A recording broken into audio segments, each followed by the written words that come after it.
Welcome to Veteran State of Mind. I'm your host, Geraint Jones, and I am fired up because we just finished recording this episode.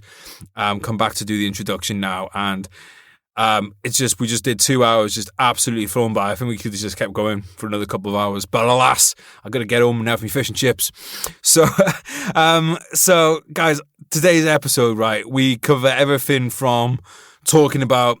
We're talking about Vinny working on a TV show to some of Sean's stories from Afghanistan are absolutely mental. So we got a bit of everything in here today. It's like I said, I'm really fired up now to get back. Vinny's like one of those guys who is just he just makes you want to fucking go and do shit. You know, he's one of those guys, he's got so much going on that it always kind of inspires me. And it was great to meet Sean as well. Really, really great guests. So before we get into it, I just want to say massive thank you for making this possible. Combat Fuel, appreciate you guys a lot. Love the salted caramel vegan protein. I'm not a vegan. I drink the vegan protein purely because it is absolutely gorgeous. Unlike a lot of protein shakes, this is a shake that I'll actually go to as a choice, not because I need it, but because it's actually enjoyable to mix up. And when we do get good weather, which obviously hasn't been very often recently, I would like to I'm going to give you a little recipe. Take 300 milliliters of milk, put it in a blender, put a scoop of Combat Fuel vegan protein in there, put a scoop of a spoonful of peanut butter, put that in there, then put a banana in there, then put a couple of spoonfuls of natural Greek yogurt, blend that up, and you will have yourselves a bonza shake.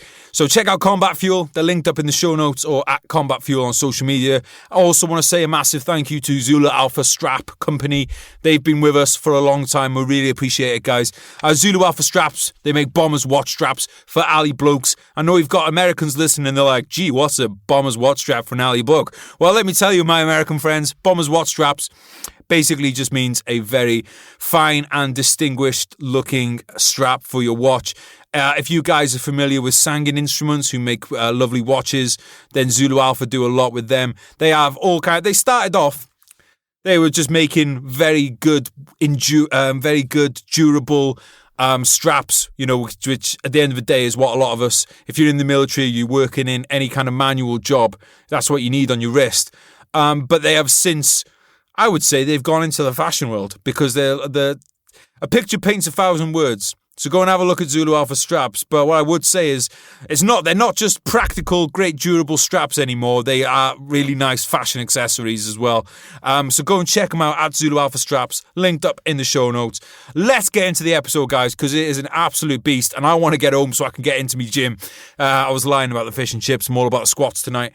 Guys, thank you so much for listening, by the way. I just want to say before we get into this that, because I haven't been down in the studio, I've been really excited about being in the studio today because I haven't been really recording over the last few weeks because I've had a bit too much work and stuff on. But I just want to say thank you to all you guys that take part in the social media, that send us messages through the website, vsonpodcast.com. All of you guys that just involve this community, I appreciate all of you, and I appreciate you guys that sharing the podcast, telling other people, bringing us other listeners. So that's it from me, guys. I just want to say thank you so much. All right, let's get into it. Please give a very warm welcome to Mr. Vincent Rocco Vargas and to Mr. Sean Ambriz.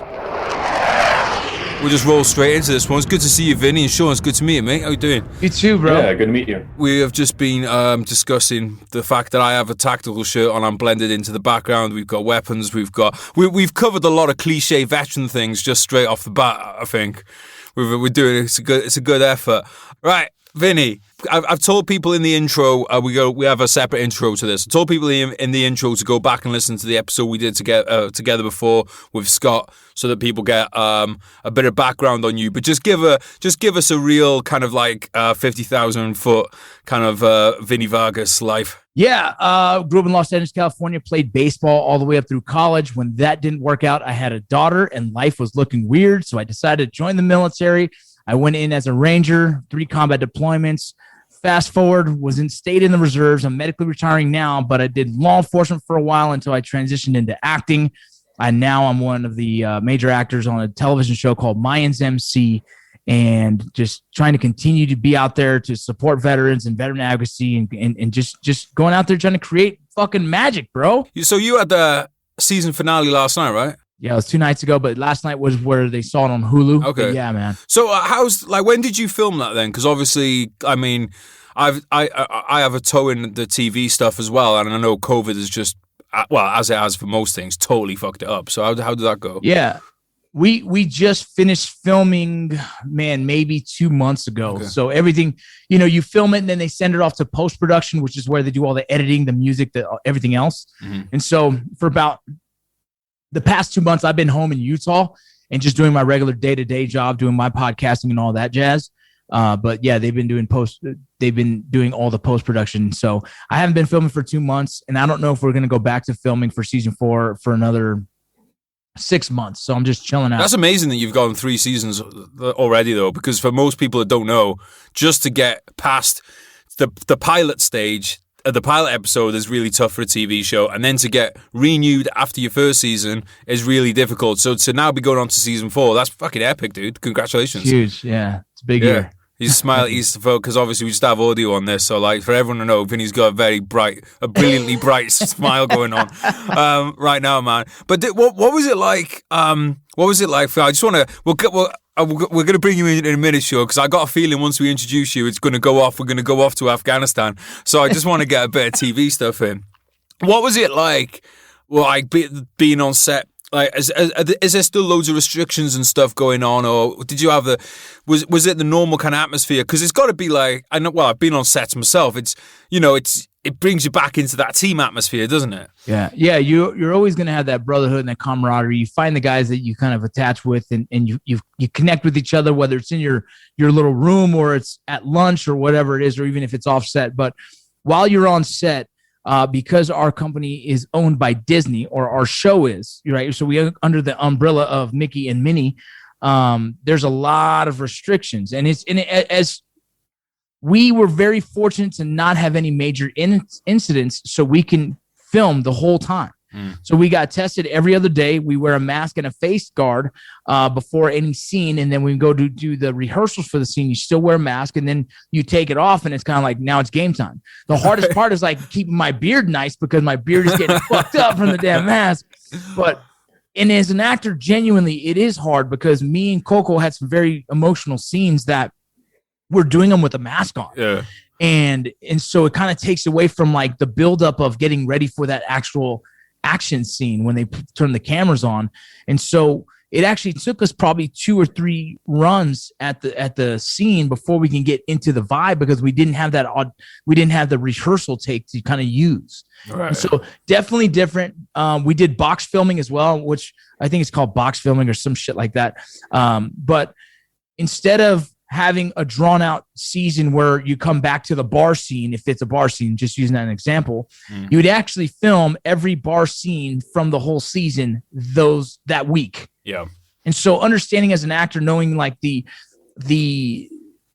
growth or decline of emotion throughout the whole season, you had to be like, okay, wait, this is episode 4. And in episode 4, I'm angry, or am I happy, or where am I at? Yeah. And so we did a lot more homework. I had a folder full of notes, and knowing like episode 4, here's my struggle, here's my happiness, here's my, you know what I mean? So it's a lot of study, a lot more ingrained into the character's emotions, and knowing every, I guess, peak and valley of where I needed to be.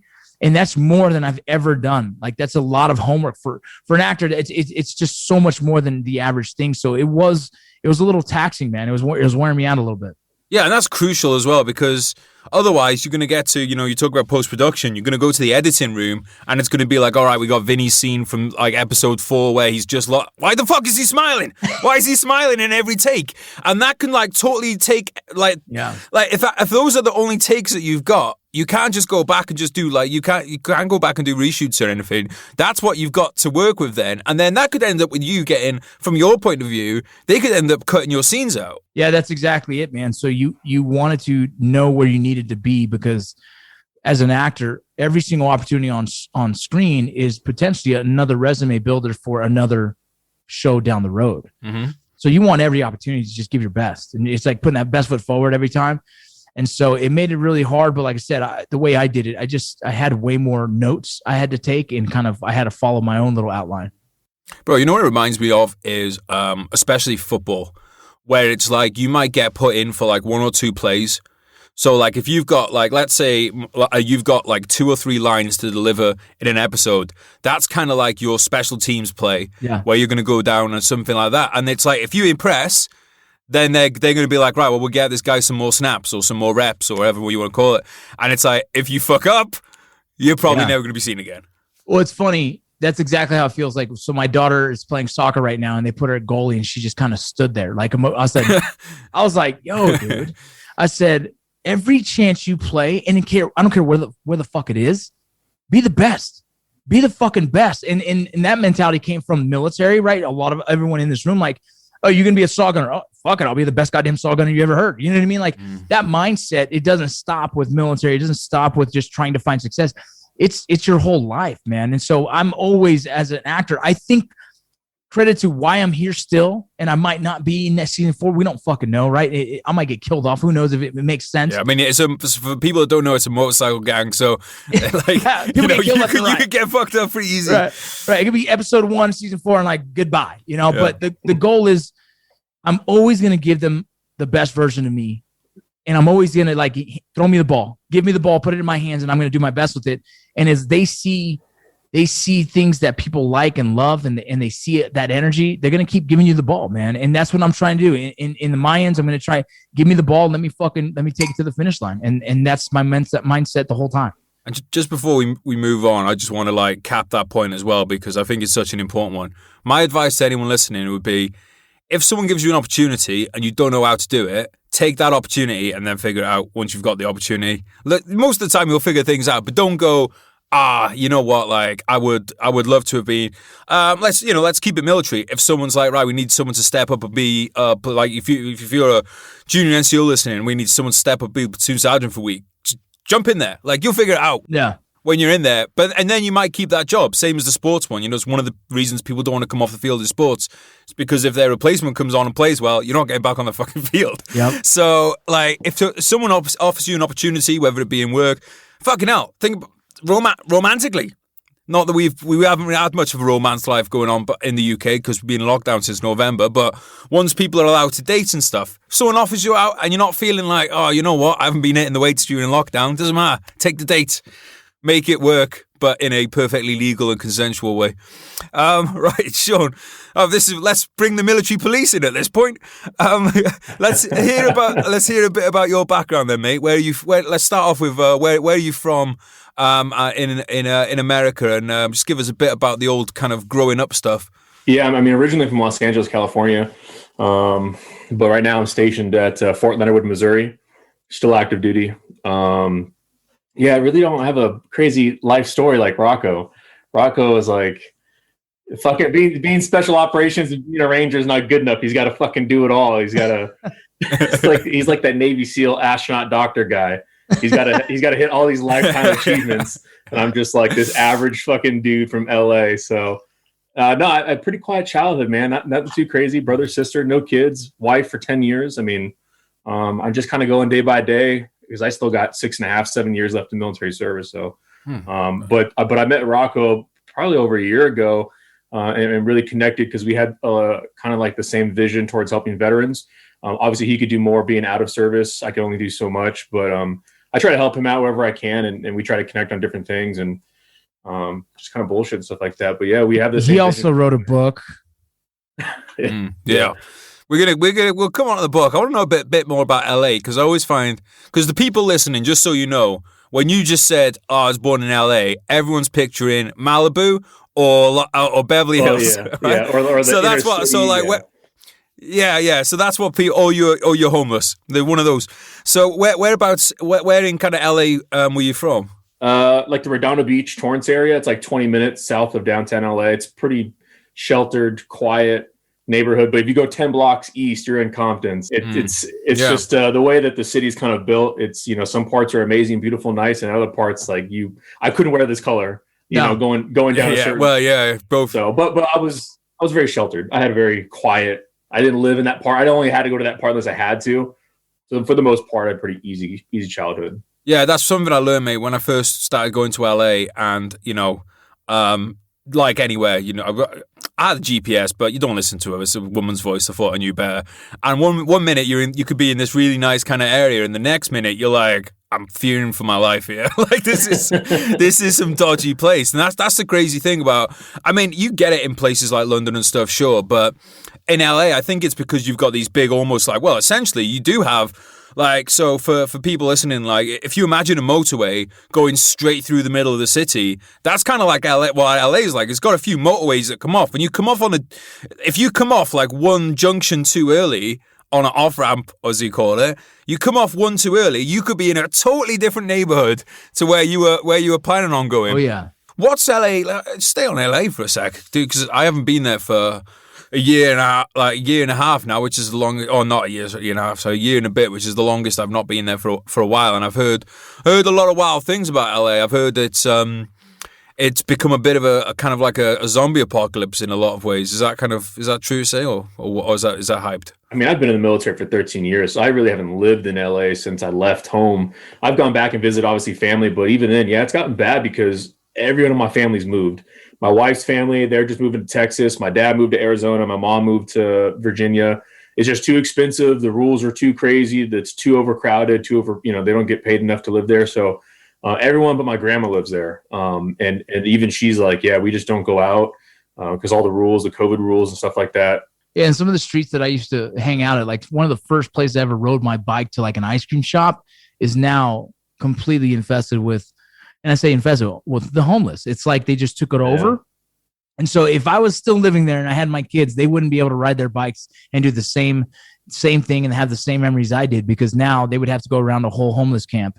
And the weird thing about California is, like, they're actually giving them cell phones. They're giving them clean needles. They're almost enabling the whole process. And I don't understand it. I honestly don't understand why it's gotten so bad in California. It's crazy to see. It genuinely is crazy to see the place that you grew up now has completely turned a whole different thing. Yeah, I think I might have this number wrong, but I think it's something like 60,000 homeless, if not more, in LA.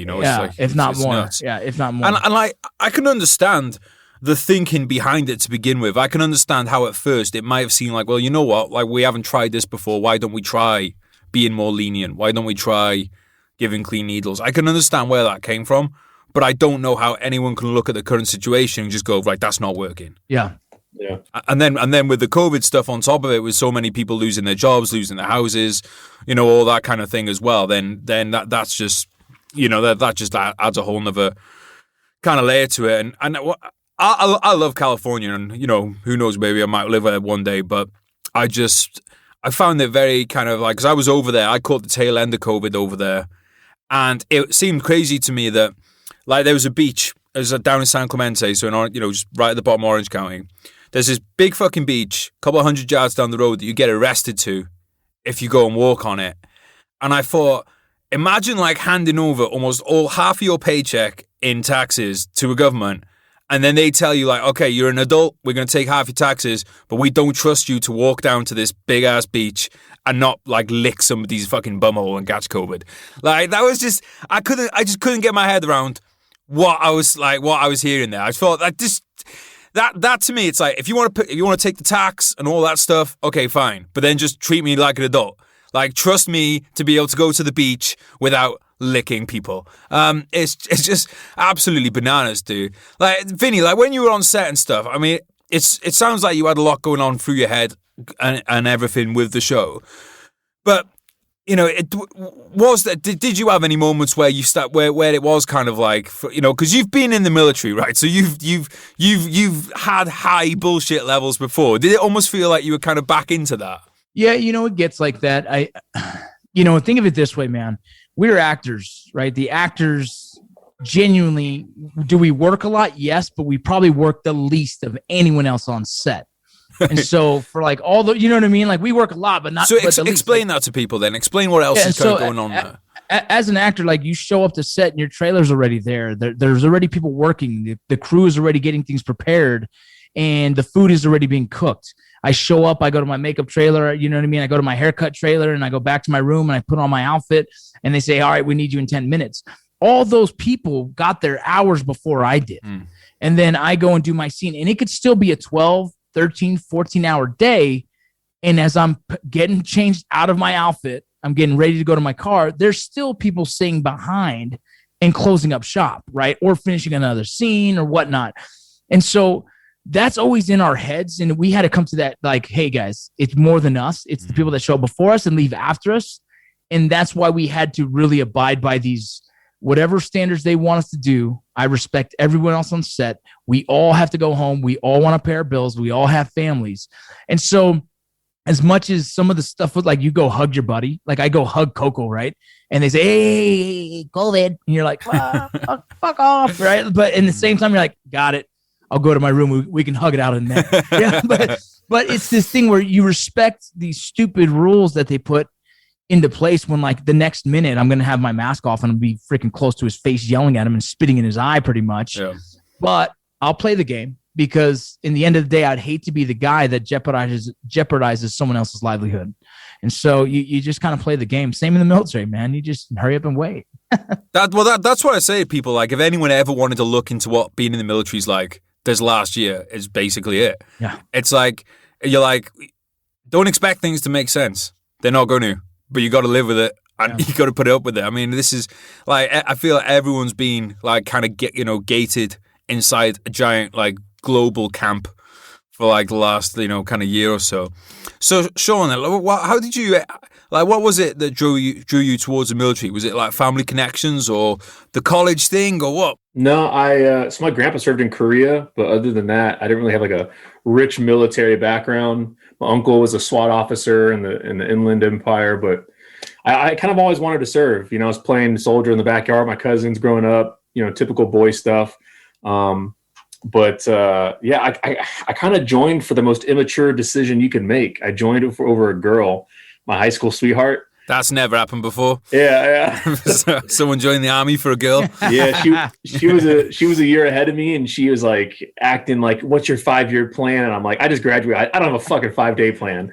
Like, I have a ladder. Okay, right now I'm on step 1. Okay.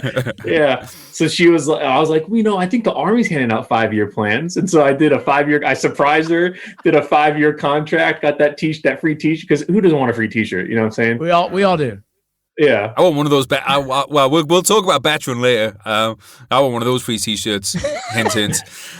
So I gotta know. Is that who you married to now? Oh God, no. She broke up with me as soon as I left for MEPS.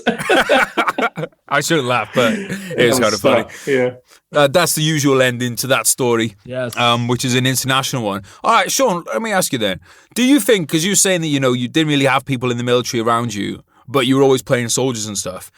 Is that something that you picked up from TV or whatever? Or do you reckon that is something that was in your DNA that was always going to come out in one way or another? I want to say it's kind of my DNA. I just wanted to serve in some way. Ultimately, I wanted to go LAPD. I mean, it's still my contract.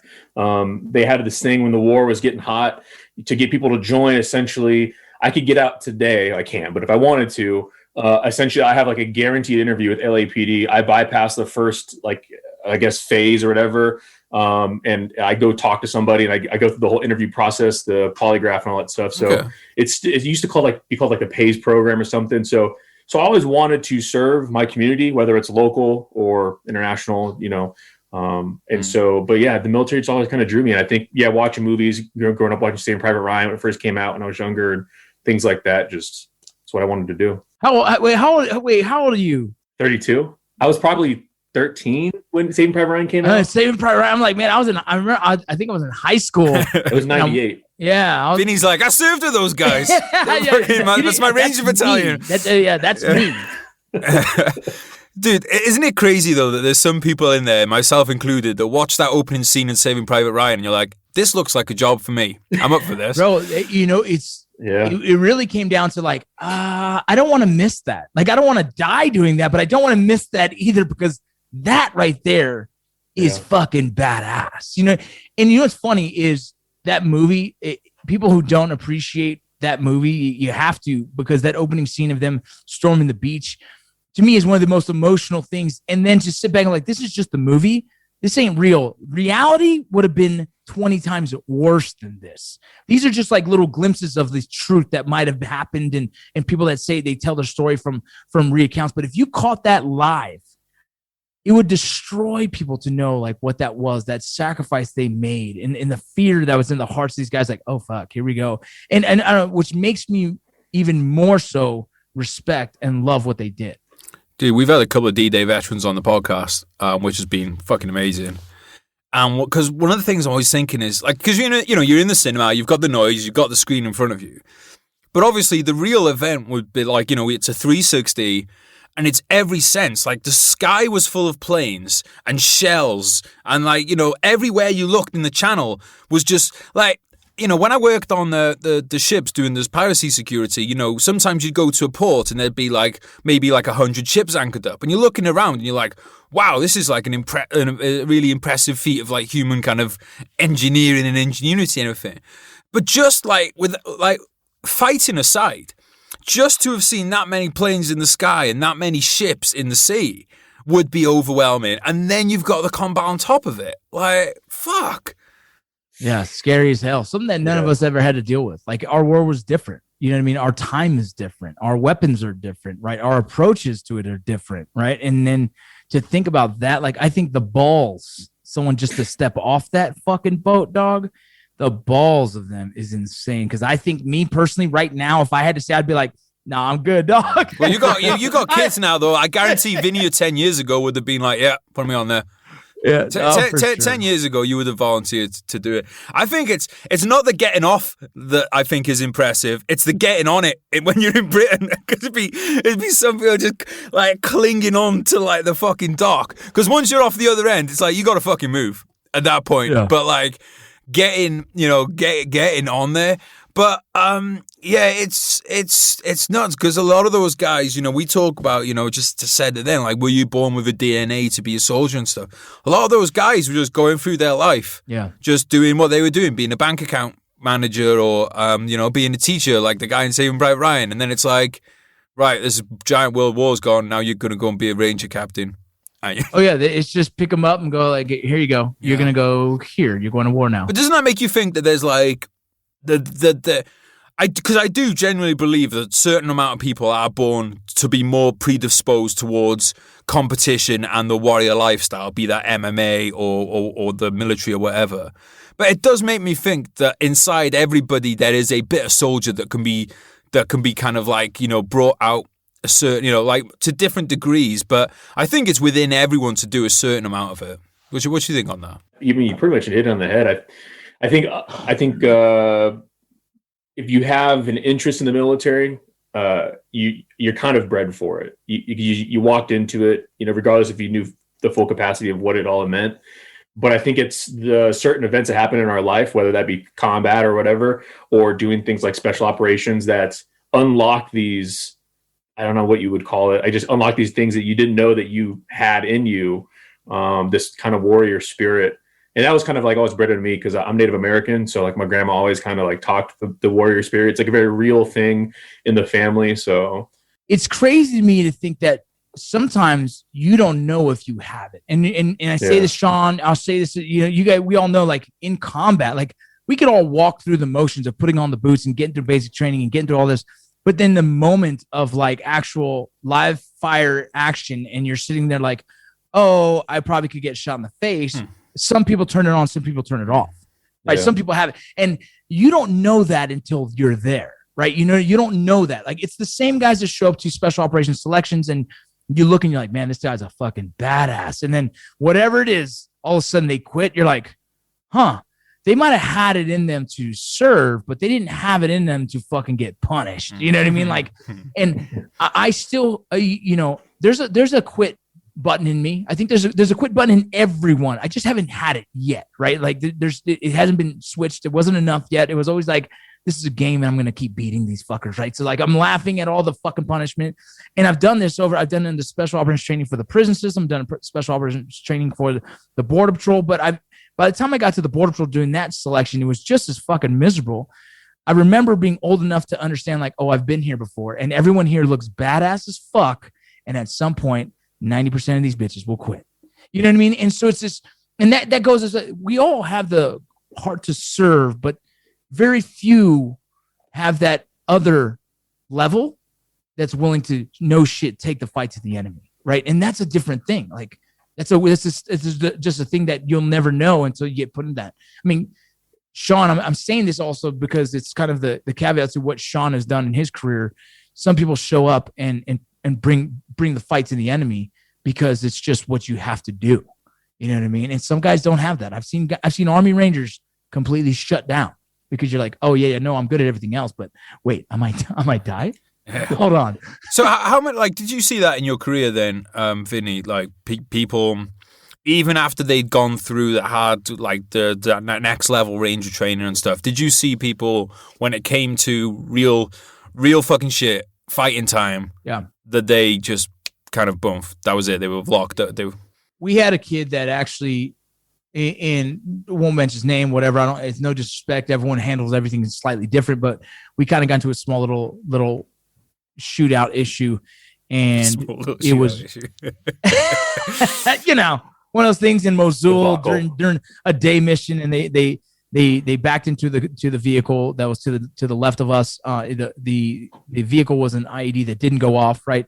It didn't go off, so they shot through the back window, and obviously everyone engaged who couldn't engage, and the guy in the vehicle saw the rounds hit the front windshield, and everyone got out to start engaging, tried to do what they can. The Top Gunner going, and he threw his rifle and got back in the vehicle. Well, he threw his rifle out the window. Why, I don't know. And again, I can't. It was this. That was his reaction, right? Everyone has a reaction. It's someone that obviously didn't. They had to get retrained in how I however that is, right? Yeah. Right. But you do see it. I've also had young soldiers that we've had to wake up. I've had a dude I had to punch right in the fucking head during a little shootout we had, and it woke him up. And I said, look, do your job, point there, shoot. Right. But everyone has those little moments. Some people have them, right? You know what I mean? And being in a leadership position, you have to learn how to address that. And also the young dudes really don't know when it's okay to fire, right? There's not enough experience in them. So it's up to your leaders to be like, hey, aim their fire. And most of these kids are on autopilot anyways, but it's that one moment where you have to make that decision for yourself. I think there's always going to be that, is this legal? Is this not? Am I going to go to prison? Am I not? Like the echelons of thought process that, like, is this justified? It's the human nature of war that comes into the thought process. You just summed up my entire Iraq experience, because my Iraq experience was like, I know we're getting shot at right now, but will I go to prison? And that was basically it. I didn't fire my weapon in Iraq, and after everything, because I was just like, nah, I'll probably go to prison. And but if there had been a corporal next to me going, but just blasting away, I would have been like, oh fuck, cool, right? But because it was like an inexperienced platoon in general, we were all kind of like, well, none of us really want to go to prison. So because that just gets drilled into your head so much about going to prison, so much. And that really affects what's going on. Yeah, so it's MP's fault. It is, Sean. How did you end up choosing that as your was it the LAPD thing? Yeah, I think I was like any other 18-year-old douchebag who wanted to just be a cop when they got out. And my recruiter, he was pretty upfront about it. He was like, yeah, they do a little bit of handcuffs, a little bit of explosives. I could do that. And so it was only supposed to be 5 years anyways. And, I didn't really know anything about the special operations world. I got to go and get invited to an SMU for a little bit, but other than that, an SMU? Just a special missions unit. Just special missions. No. Yeah, I don't. I think I just wanted to kind of I just wanted to get a little bit of experience, dabble into it, and get out and go back to LA. But I guess I didn't realize, because everyone fucking hates MPs. MPs hate MPs. So you know it. Oh, yeah. But also, I'm like the worst MP there is. I just got a ticket, like 3 months ago on base. All right. Like, wait a minute, you don't know who I am? Yeah. No. I'm just like you. I've never pulled anyone over. I've never written a ticket myself. I've been in the military for 13 years. Yeah, I just have I have an odd, weird career, but I didn't realize how much the MP capabilities changed. I mean, if you look at the history, they were just a bunch of dudes on horseback that guarded the rear for George Washington in the flank. And then the D-Day, and then, they were storming the beaches. They were actually in the boats. And then they found themselves in the jungles of Vietnam. And then you had this non-contiguous battlefield in Afghanistan and Iraq where you're completely surrounded as soon as you leave the wire, where they were getting in contact as any other combat unit. And our capabilities changed. The weaponry on our trucks changed. The personnel numbers changed. And now we're still combat support, but we have a lot of MPs that have seen a lot of combat and can do different things. I'll speak to that as well. Like when you hear about an MP overseas, you're like, what the fuck's that guy do? Guard a gate? And straight up, we have this idea of like, fuck these dudes, right? But in the end of the day, what the MP mission became, it was nothing more than, it was a light infantry mission, right? Yeah. They had to get on their trucks. They had to support their own. They had to go out there and do certain missions, whether it was route support for other, supply elements, bringing supplies from one location to another. They were the guns, right? They were the tactical dudes. And so I learned more and more about that by meeting Sean and hearing about his story. And you're like, what the fuck? No one tells you that shit, right? Like you think about the garrison side of things where these guys are the ones you're running from after, trying to get pulled over and running into Ranger Town and get away from these motherfuckers. And then on the flip side overseas, they're doing very similar missions to the infantry out there. And so that's the first time I heard about a female on a Top Gun that was laying waste to dudes during an ambush was an MP girl. And I was like, what the fuck? Why is this chick doing that? And then you start to realize their mission became so important because us infantry dudes were doing their missions as well. So everyone was needed. And when it comes to that whole like support, well, everyone had to support the mission of everyone, and so that's where the MPs, their whole mission. Like if you've got like a conventional war, you've got your infantry going forward and that's that. But, with Iraq and Afghanistan, especially Iraq, you're going like if you're resupplying one side of a city to another, you've got that's everyone in that convoy is probably going to get some because that convoy has to go through the sea. And then if you're going on strike operations, you're probably going to have MPs with you. One of my first jobs in Iraq was I was detached to work with weapons intelligence section who were all military police. And like, I didn't even know this kind of stuff existed. But basically what they do is after if there's an IED attack, it wouldn't happen with all of them, but a lot of them you'd put a code in afterwards. And then ATO would come in, the bomb disposal guys basically. And then weapons intelligence section would take away all this evidence that they could, because basically they're trying to get forensics off it because you're trying to build the case to then, if you lift somebody in a strike operation and then you can match their prints to some casing from an IED, then you've got your guy. So all that was a kind of like a side of things that I don't think many of us really kind of think about. But then there's the other side of the MPs, and this is probably really good timing because, last night we had on BBC Two, my friend Brian Wood, he had his the movie about his kind of life on last night, which was he was dragged through the court system because they were ambushed in Iraq. They fought through the ambush. They killed a bunch of the enemy. And then a bunch of them who had been taken as detainees were like, no, we were just farmers. We were in the field. And he got dragged through the courts. So then that's the other side that soldiers see of MPs. And they're like, how the fuck could you do that, to your own guys? So it must be like a difficult job like that because it's like, who you are, but you come with this big kind of package deal about this is what everyone else thinks of, see the two letters. And it's like, right, that's what we think about you. Yeah. Yeah, it's rough, but...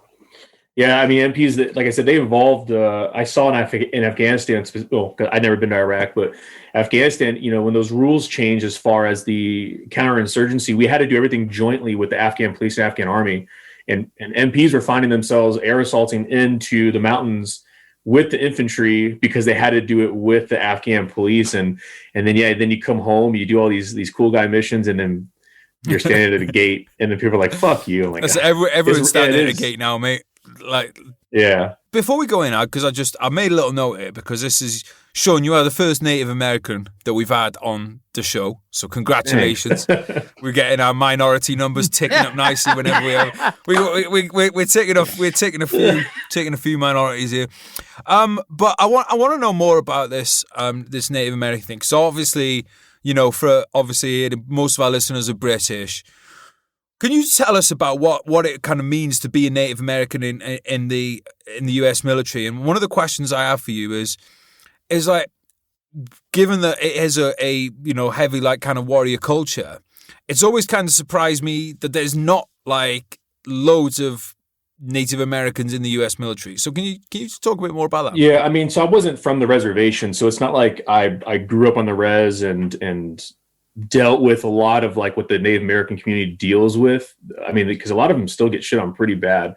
So I can't claim something I never like really went through like those res guys did. But like I said, my grandma her tradition of it was very rich, and she used to drive me to school every day, and every day she'd tell me these stories, and she would kind of instill like this warrior spirit, and it was always about respecting the earth that you live on, the people that you're around, and the warrior spirit was kind of like the way I took it, the way she kind of broke it down to me as a kid was, we can be some of the most peaceful people. Like we want peace between, race isn't really a thing with us. We just want kind of love and connection, that human connection, understanding, empathy between people. But like, if you fuck with us, like we're going to scalp you. Like, that's kind of like, and my grandma was a black belt. Like she would go off on people if they kind of stepped those boundaries and stuff like that. So they're very protective people.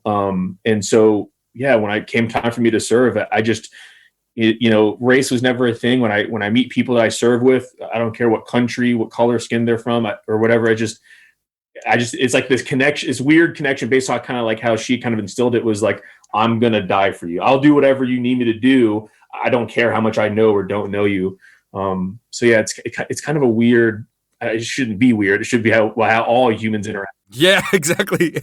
Why do you think there's not more like? And I say this like I have the statistics in front of me, which I don't. But I spend a lot of time on social media. I spend a lot of time in the quote unquote veteran world, and I don't come across that. I just don't come across that many. Like I can, I can remember a story of I think he's a Medal of Honor winner from Vietnam, and that's about it. And so I was just, so I'm like, is it fair to say that it's not really kind of like a demographic that's really kind of drawn upon from, that really kind of goes into the military? And if so, why would you think that is? I think a lot of full-blooded Native Americans, like the dudes that are living on the reservation, like, they're indigenous for a reason. And a lot of them are very close family oriented. They like to stay on the reservation.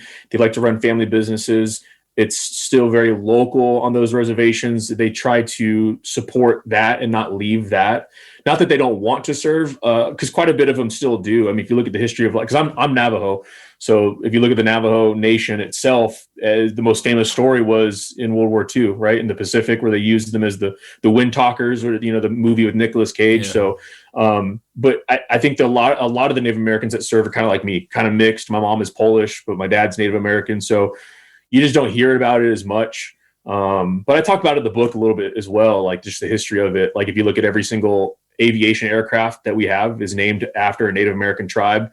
And there's actually still they used to have a regulation, but there's actually like an agreement that they have to have a blessing ceremony before a new aviation aircraft could come into Army service. And that nation has to come and bless the aircraft, and they have to approve of the name. So like the Apaches and the Blackhawks and stuff like that. So it's still like a mutual agreement between the Army and the Native American nations itself. Yeah, I don't think a lot of British listeners will know that Blackhawks, because everyone knows what Blackhawk is, but a Blackhawk is a tribe, right? Yeah, It's fucking badass. What's your thoughts on that, Beteran? Yeah, I got a question. Well, the Native community is very, very strong in their warrior mentalities, and it's absolutely beautiful to be raising young men to be prepared for battle. I mean, the history of their culture is to fight for their land and protect it, at least, right? To be willingness to die for it.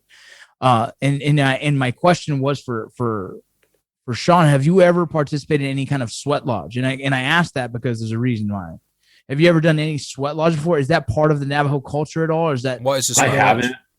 Can you just okay? explain? So yeah. So I connected with one of the guys on the Mayans who's connected to Lakota, the Lakota Navajo Lakota Nation, and which is a native.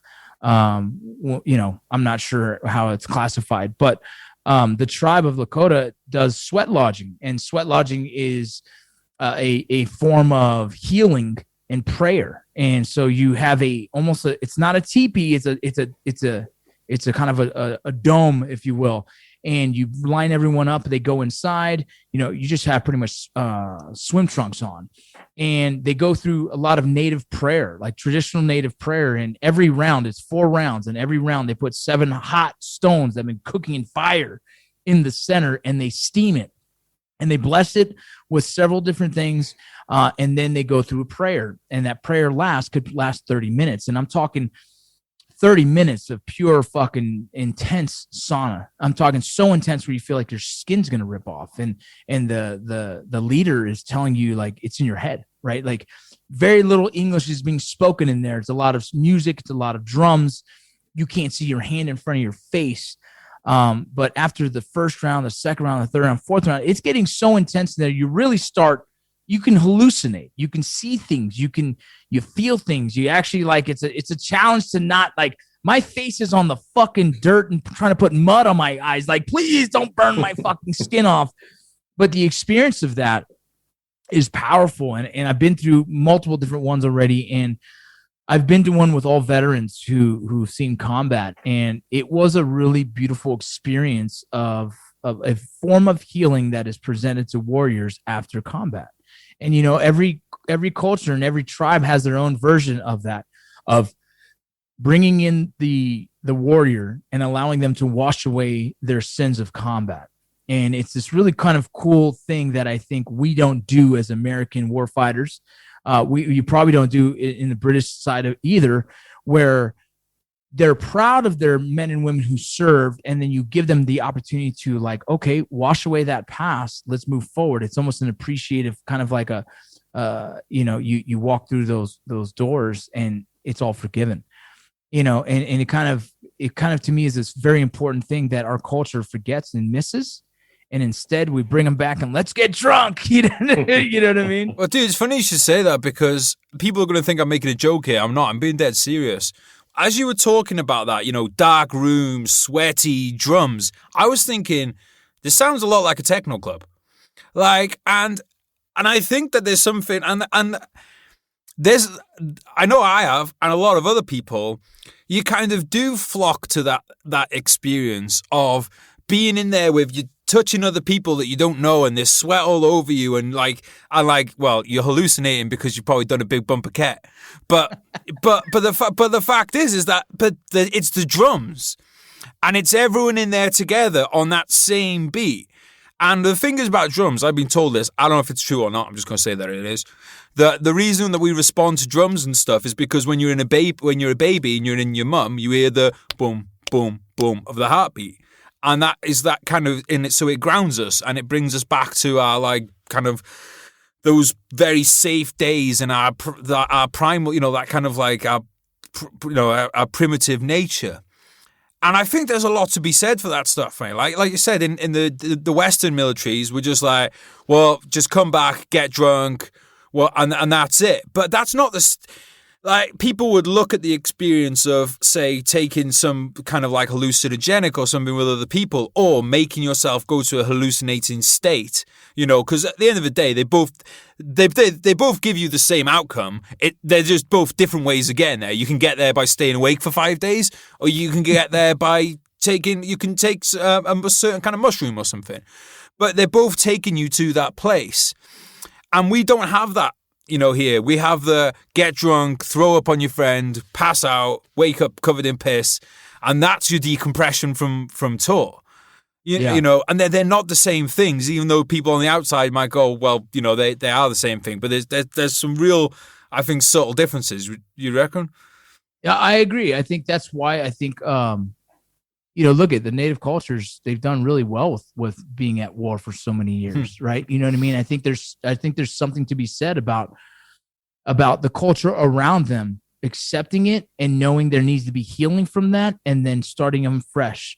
I think it's a very powerful sentiment. I think it's kind of where we're now going to, we're using therapy as that answer, which it is, but therapy is nothing other than another way of healing that trauma and accepting that trauma. And then let's try and find a way to move forward.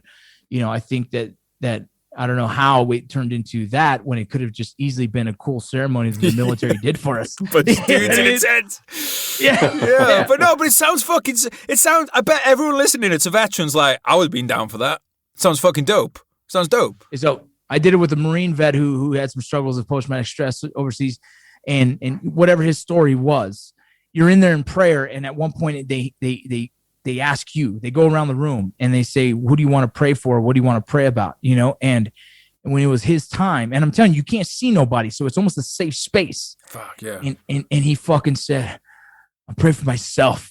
I'm praying, and you're not praying to a God, you're praying to God, whatever that is to you, right? This would don't matter. In that room, it don't fucking matter. You're just telling it. And he says, I'm praying for myself. I want to heal from, and bro, he was crying. I was crying because I felt like, oh fuck, he didn't just go there, and I'm glad he did. But it made me cry because I'm like, damn, yes, dude. It was this fucking experience, dog. That like anytime I get a chance to sweat lodge, I'm in, and I'm actually trying to find a space here in Utah that can get blessed by the natives here. That would allow me to continue to do this for other veterans. It's fucking crazy, bro. That's fucking sick. I'll jump straight in there, mate. I'll get my fucking speedos on and get in there. that sounds fucking no. It does sound awesome, mate. Because the thing is, at this point now, we've been through the stages where we're like, no, everything's fine. I don't need to talk to anybody. And we've been through those stages, and we've talked enough. You know, you have the Vinny Rock podcast. I've talked enough on here that we don't need to pretend anymore, that we don't want stuff like that, and it works. It fucking works. Like, have you ever come across anybody, either of you, have you ever talked to anyone that's done anything like that and gone, nah, total waste of time, didn't do anything? No. There you go. Neither have I. I haven't come across anyone that like went to Costa Rica and did an ayahuasca ceremony or did some kind of native ceremony in North America and was like, yeah, that was a total waste of time. Did nothing for me. I'm gonna just keep bottling everything up and drinking whiskey every night. That's the way. I've never met anyone that's fucking said that. It fucking blows my mind. Let's go back to the trauma days then. Instead of talking about getting over trauma, let's talk about creating a bit of trauma. Let's go to Afghanistan, shall we? Sean, you want to talk us through? We've had we know Vinny's background and stuff before, so let's concentrate on your story for a bit, mate. What was like your first deployment then? When was it? Where was it to? And what were your kind of feelings leading up to it? We were actually supposed to go to Iraq in August of 2009. And then the day I got promoted to PFC in February of 2009, just, months prior of us leaving, they said plans change. There's a surge going on. We're going to Afghanistan in 30 days. So we just packed our shit, went to Afghanistan, didn't know if it was going to be in the desert in the south or the mountains in the north. And prior to that deployment, they had sent me to EMT school because they had an idea of what was going to happen. EMT, just EMTB. So, not paramedic, but it's just a medical school. And they kind of foreshadowed that they knew we were going to get spread thin because as MPs, we deploy as a company, 180 something dudes. And then when we got to the mountains, they split us up in platoons, 3 squads each. And then from there, there's so many police stations that are scattered in these remote locations in the mountains that they said a squad's going to go here, here, and here. And there's only 1 platoon medic. And so essentially when I got to Afghanistan, they're like, you're a medic now.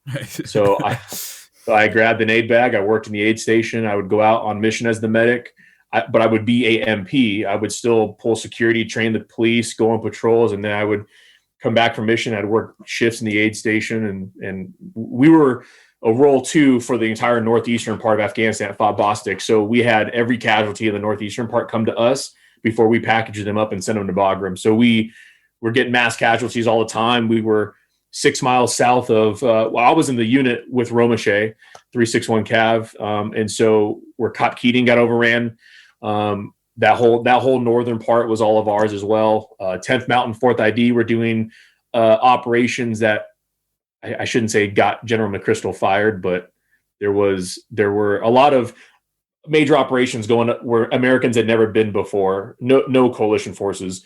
And because of that, there were a lot of casualties. So I did that a lot my first deployment, a lot of casualties, a lot of stuff as a medic. And then that kind of led into my second deployment as well. And this is 2009, did you say? Yeah, 2009, 2010. You know what's crazy? We're both out there at the same time. I always find that really nuts when I talk to someone that's like American or from wherever, and then you realize that you were within like a couple hours, like of each other, both fighting for your lives on the other side of the world, and then you come back and then you talk about sweat lodges like on a Zoom call. It's fucking wild. Life is wild. It's crazy. It's just wild.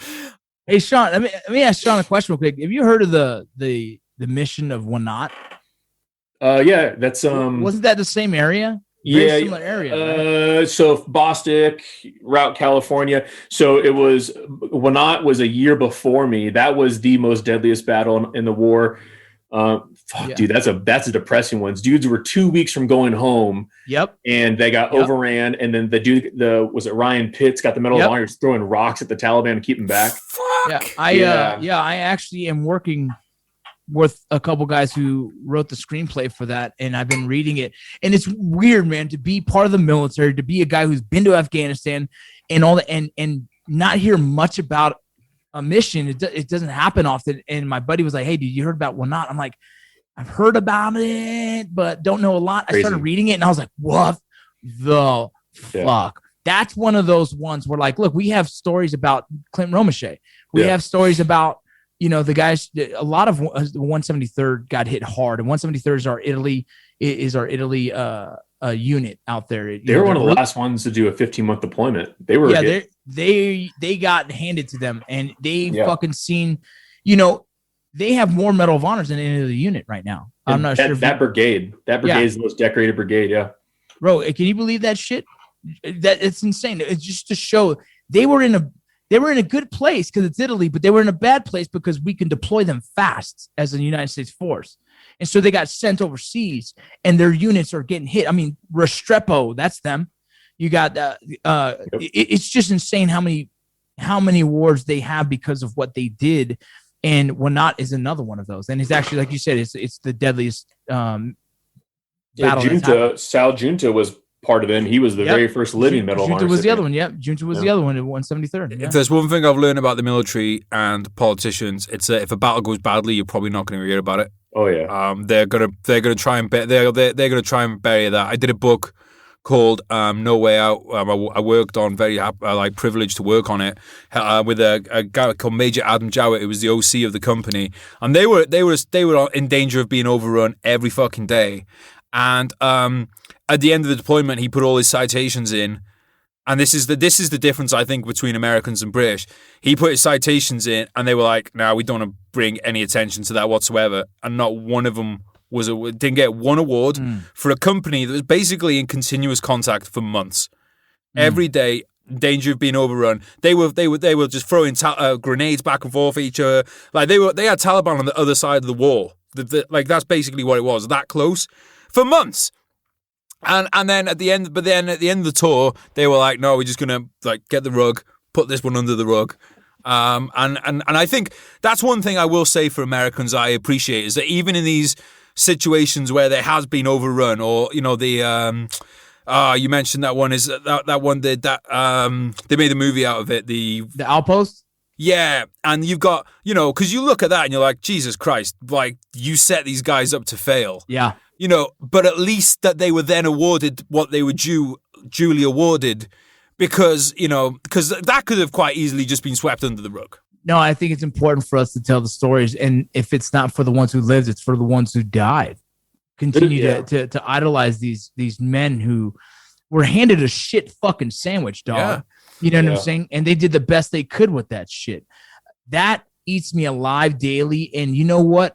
It's important to be holding leaders accountable for putting them in that position. Yeah. Straight up. Mm-hmm. You have to learn from this shit. Yep. I'd be nervous for the British armies to not learn from it because not enough people know about it, so they go and make the same fucking mistake later. Bro, nobody knows about it. They won't let you talk about it. They'll run out the people that do talk about it. They ran him out. Like he was tracking, and then they were like, "Oh, we're making a bunch of the redundancies. We're making you redundant." Fucking crazy. And that was it. He was out of the army, and that was it. He was out of the army, and a lot of the same. Like it's fucked. It's really fucked up, man. But You know, like, so that outpost one, Lance Corporal Jones knows that if you've got an outpost at the bottom of a valley and nothing at the top of a valley, it's going to end up badly. Like, you don't have to be a tactical genius to know this, and people need to be held accountable to then, okay, why haven't we got outposts at the top, mutually supporting outposts? Well, we haven't got them because we haven't got enough guys. Okay, why haven't we got enough guys? You know, these are questions that need to be asked. And then the answer needs to be, well, you know what? If we don't have enough to do the job properly, maybe we shouldn't try doing the job. Well, bro, if you dig in more into Sean's story, you got a guy who signed up as a MP who goes overseas as a medic and then becomes a fucking sniper, homie. Like, what? What? Talk about fucking handing this dude like, look, I don't know what you can do, but if you can do this, do it all, please. Well, that's what we were saying at the beginning of the podcast, man. Someone gives you a chance to do something, fucking take it. Sniper for football, whatever. So, Sean, tell us more about your deployment there. In particular, actually, tell us about the first time, because this is always something that's worth hearing. Tell us about the first time you got shot at. First time, yeah. So the first time was 2 months before my first major battle. It was the presidential elections. It was kind of a weird setup. It was a civil affairs captain, an infantry first sergeant, and then 6 of us MPs. All of them were team leaders. My squad leader stayed at the trucks, and then me, one private, as the medic. And essentially 8 of us walked up this hilltop in Saw Valley. In Saw Valley, Bin Laden was still alive, so this was one of his major operations, kind of AOs that he worked out of because it was only 200 meters from the border, and he would dip in and out real quick all the time. And SF would always try to be there and try to catch him and stuff like that. So it was a very active place. And so the presidential elections are going on. You had 2 infantry platoons on these major hilltops across from us. And then we essentially were watching, I think, the west side of the polling sites. And we just wanted to secure the place so that the people can go in and vote for who they wanted to for their president, yep, and not be, forced by the Taliban to vote for whoever else. And so we went in like 3 days prior to the elections, sat on this hilltop. And then for 3 days, for the first, a day, nothing really happened. Took some pop shots, nothing crazy. Second day was like an RPG, nothing crazy. But the thing is, you couldn't move. The Taliban knew we were on the mountain somewhere, but because we infiltrated at night, they didn't know where exactly. And so the first sergeant was like, just don't move, don't give the position away. And so for the first 2 days, it was just, I sat behind this boulder back to back with this first sergeant, and I had to lean over to piss or put an MRE bag to shit in and then throw it away. Like, you just did not want to move. And then the third day came, the day of the elections, because I don't really consider the pop shots like getting shot at. It was like, it wasn't even remotely close. It was like, ahead. And the elections kicked off, and the 2 infantry units across the river were taking most of the brunt force. We just sat there and watched because they were kind of too far for us to, do anything. And then they had these Russian-made B-10 rockets. It's like an 81 or 82 millimeter mortar tube, essentially. It's a Recolles rifle, but the same size rocket. Sits on a tripod, and they shoot it straight out. And they had 2 of these things that they stole from the Russians back in the day on these hilltops adjacent from us. And we're sitting there watching the firefight, and then all of a sudden the first rocket comes in like maybe 50 meters to our right. And then we're like, okay, it's a little close, but we didn't want to move. It wasn't anything too crazy. And then they started walking them in, and they were walking them in from our right to our left, right under our position.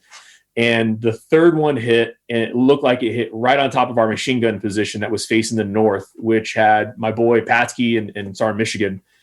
And me being the medic, I mean, it looked like it was a direct hit. And I was thinking there was going to be body parts. And so I ran up, and they were both face down. The tree had collapsed on them. They weren't moving. And so I rolled them over, and Patsky had some blood on them. They were both alive, but they were just knocked pretty good unconscious. And so I'm trying to get these dudes up, and I'm lifting Patsky up. I'm grabbing Michigan by the back of his vest. He's trying to crawl, but that was probably the most helpless I've ever felt, because I could not get them away from that impact area. And I knew that the B-10 rocket had about a 20-second reload time. And I knew that the 5th rocket was going to come in. And so I kind of lost religion in my first deployment. Like, I don't go to church as much anymore, but to say that there wasn't a God looking down in this moment would be, I'm standing there trying to drag these dudes, and apparently 2 Apache helicopters were coming from the north back to Jalalabad to refill and refit, and they just happened to fly right into our our fight. And the captain got onto the radio, switched onto their net, and just told them to bank left. And these dudes, without even asking questions, banked left, kind of saw where it was coming from, did repeated gun runs, and then they were able to, take out the rocket before they could fire that 5th round onto us. So that was my first contact with the enemy. Did you receive any award for that? No. That's cool, dude. But here's my biggest question out of that whole thing. In basic training for an MP, did you guys ever stay outside for 2 days, 3 days ever? Yeah. We had I wasn't sure because I'm like, it would 3 days. 3 days is a long time. I'm just saying, for the first time ever doing that in Afghanistan, you're like, wait, how do you do this? Not like that. This is what, September? Yeah, September. Yeah, because I've done it in the infantry world. In the infantry world, they teach you that bullshit, right? In Ranger we don't Battalion, do it like you guys. That's We what I'm don't saying. build fighting. That's what I'm saying, dude. And in Ranger Battalion, we're out there. We learn how to shit in a fucking bag. We learn how to do it all from like fucking prone position bullshit, right? Yeah. And so it's like for you to have to do that for your first deployment and be like, hey, just sit here for 3 days. You're like, yeah. What? I'm sorry. Wait. What? What do I do? The shitty part was that they were concerned that there was only 8 of us and we had set claymores all around us, and we were maybe a couple hundred meters above our convoy, and so they thought that we were going to take more contact than what we did, like actual fighting, and so we carried up more ammo than we did water and food. And the plan was they'll just speedball us and drop in some, like a Black Hawk will come in at night, kicks them out the door, and then take off. But they never did because they never wanted to expose our position. So I had a low, because the only time I actually got up was when I ran to that machine gun position. And I don't want to say I fucked up, but I pretty much gave our position away. Yeah. But at night I would low crawl from my position to others, and I would give dudes IVs so that they could, because they were all dehydrated. They ran out of water and they had no food. Yeah. Crazy. That's dope. Let me ask you this. Have you ever seen a war movie where someone shits in a bag? No. No, because that's real. That's real shit. Literally. I have seen. I shouldn't say this. I have seen a female MP shit in a Gatorade bottle in the back of a truck. Wow. Whoa, that's impressive. It is. Did you cut the top off at least, or no? She just put it up. What? Yeah, because mine are wider than that. Mine ain't fitting in there. Mine come out like a fucking python. Ah, dude. I remember we were sitting in while we'd have some shit stories. We were doing one of those resupply missions through the city where we just park up. We're in a Warrior, which is like a Bradley. So we just park up on a junction and you just sit in the back and you can't get out because there's like constant small arms RPG threat. And maybe you're getting hit, but probably, but they're all around. They're watching. They're waiting for someone to get out the back. So you got to stay in the back. And one of the lads shit into a paper bag, and he went to throw it up, but like he threw it in that way that like as the bag went up, the open end just came down and it just dropped onto one of the guys. Oh my god! And I'm like, that is the reality of war, bro. 70 Celsius in the back, like so hot you're about to you're almost passing out. It's Vinny's sweat lodge, but with shit, but someone throws a shit on your face instead of giving you prayer like that.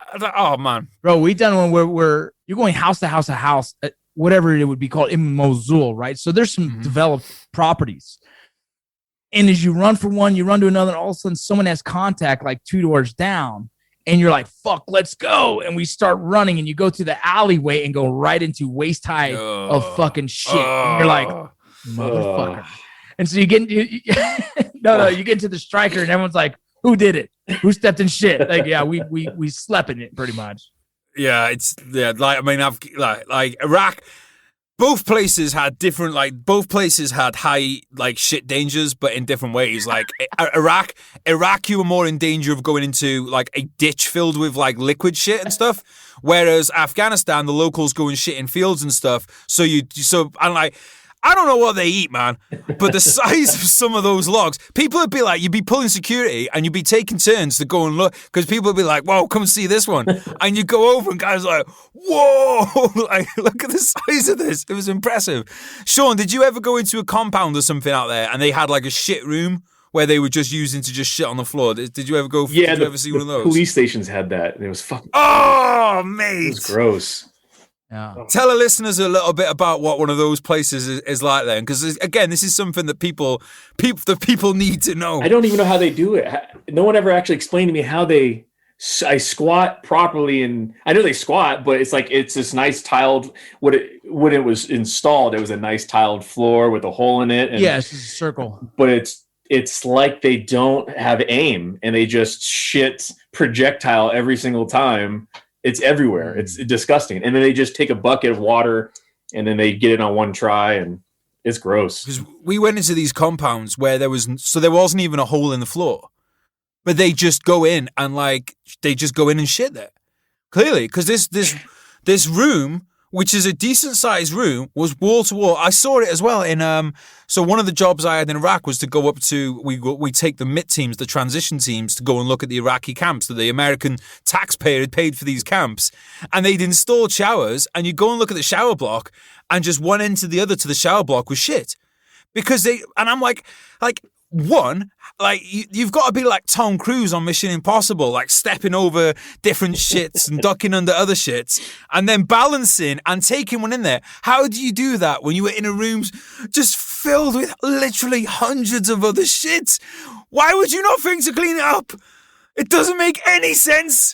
Why would you not clean it up? What better thing to do have you got that's higher on your list of priorities than cleaning up that room of shit? I love that every combat story has a shit story. Yeah. Oh yeah. It's just that's the stuff that sticks with you, man. For me, it's just because you know, there's I'm sure we all agree on this. Like Sean was saying earlier about how you should just treat everybody the same regardless of race or whatever. That's the way it should be. But we'd be fucking lying if we said that their toilet habits aren't perplexing. Yeah, I've seen if you go to a place where there's detainees. And they have porta johns. If they have porta johns for them, it's funny how we use porta johns and how they use porta johns. So when you see the footsteps to the left and to the right, you're like, "Oh, that's funny." Yeah, the whole different thing. Man, right. Well, this has been some golden radio, but let's go back to war then. So, Sean, tell us more about so you've written a book, right? So what's the main incident in the book, and just tell us a little bit. Don't give everything away because we want people to go and read the books, but give us a bit of a taster about what that was all about. So my book is only 10 chapters, but it's only 9 readable chapters. The 10th chapter is just resources, websites, phone numbers for veterans to get help. So of the 9 chapters, it kind of just I didn't want it to be a biography. But I needed the reader to understand where I was coming from. And that was the hard part because I sound like a narcissist asshole talking about myself, but I wanted to tell a story about how I saw things, and I wanted a very team perspective.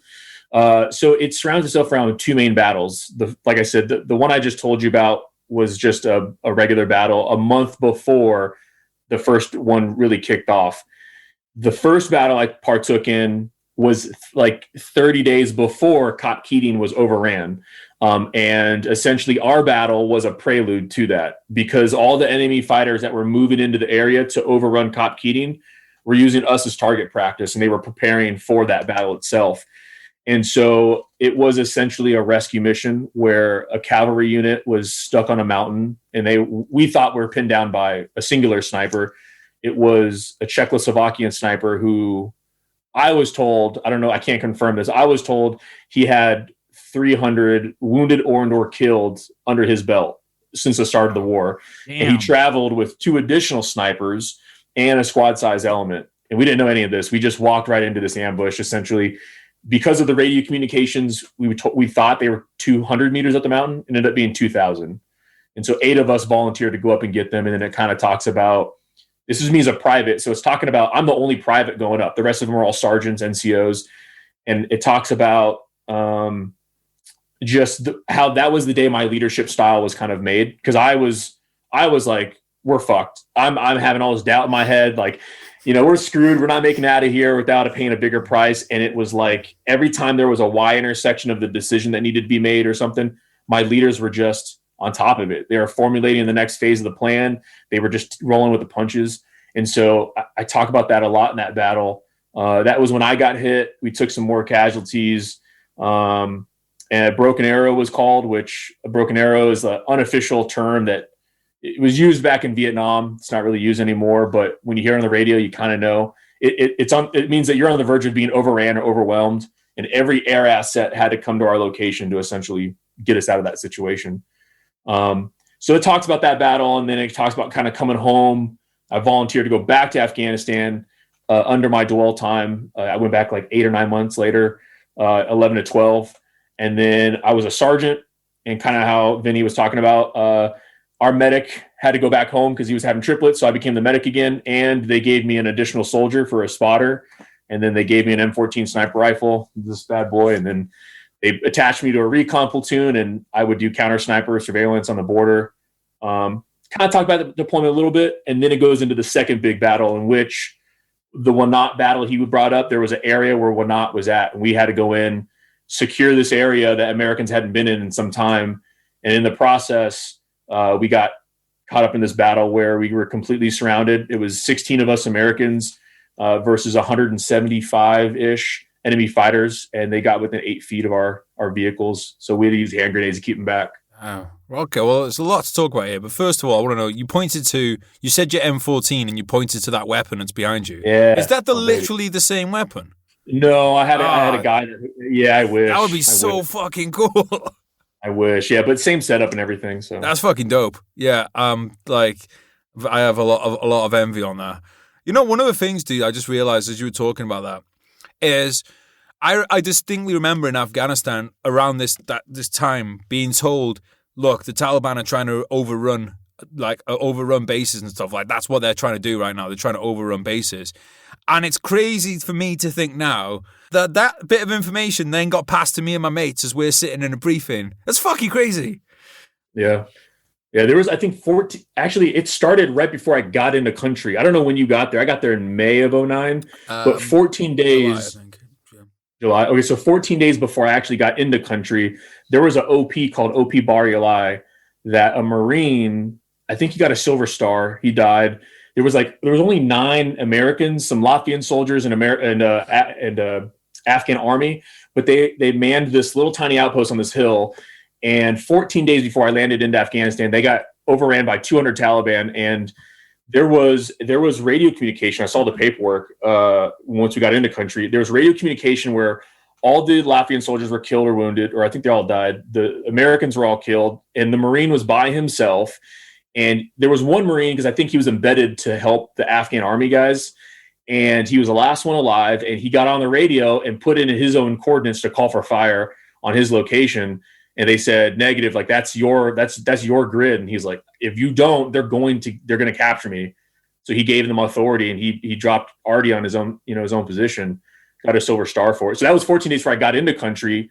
He only got a Silver Star for that? Oh, that's what I heard. I don't know the dude's name. I was a PFC. I didn't look into it. I didn't really know. But it's all right. We're taking it as fact now. I'm taking that one.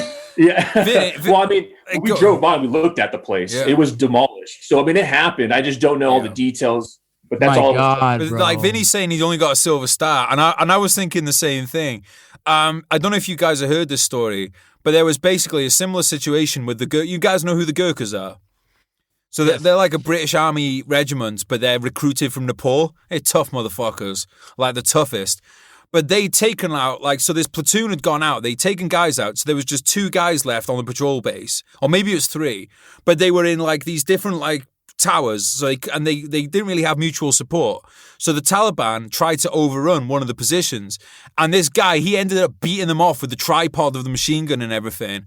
And he didn't get the highest award. I was like, what?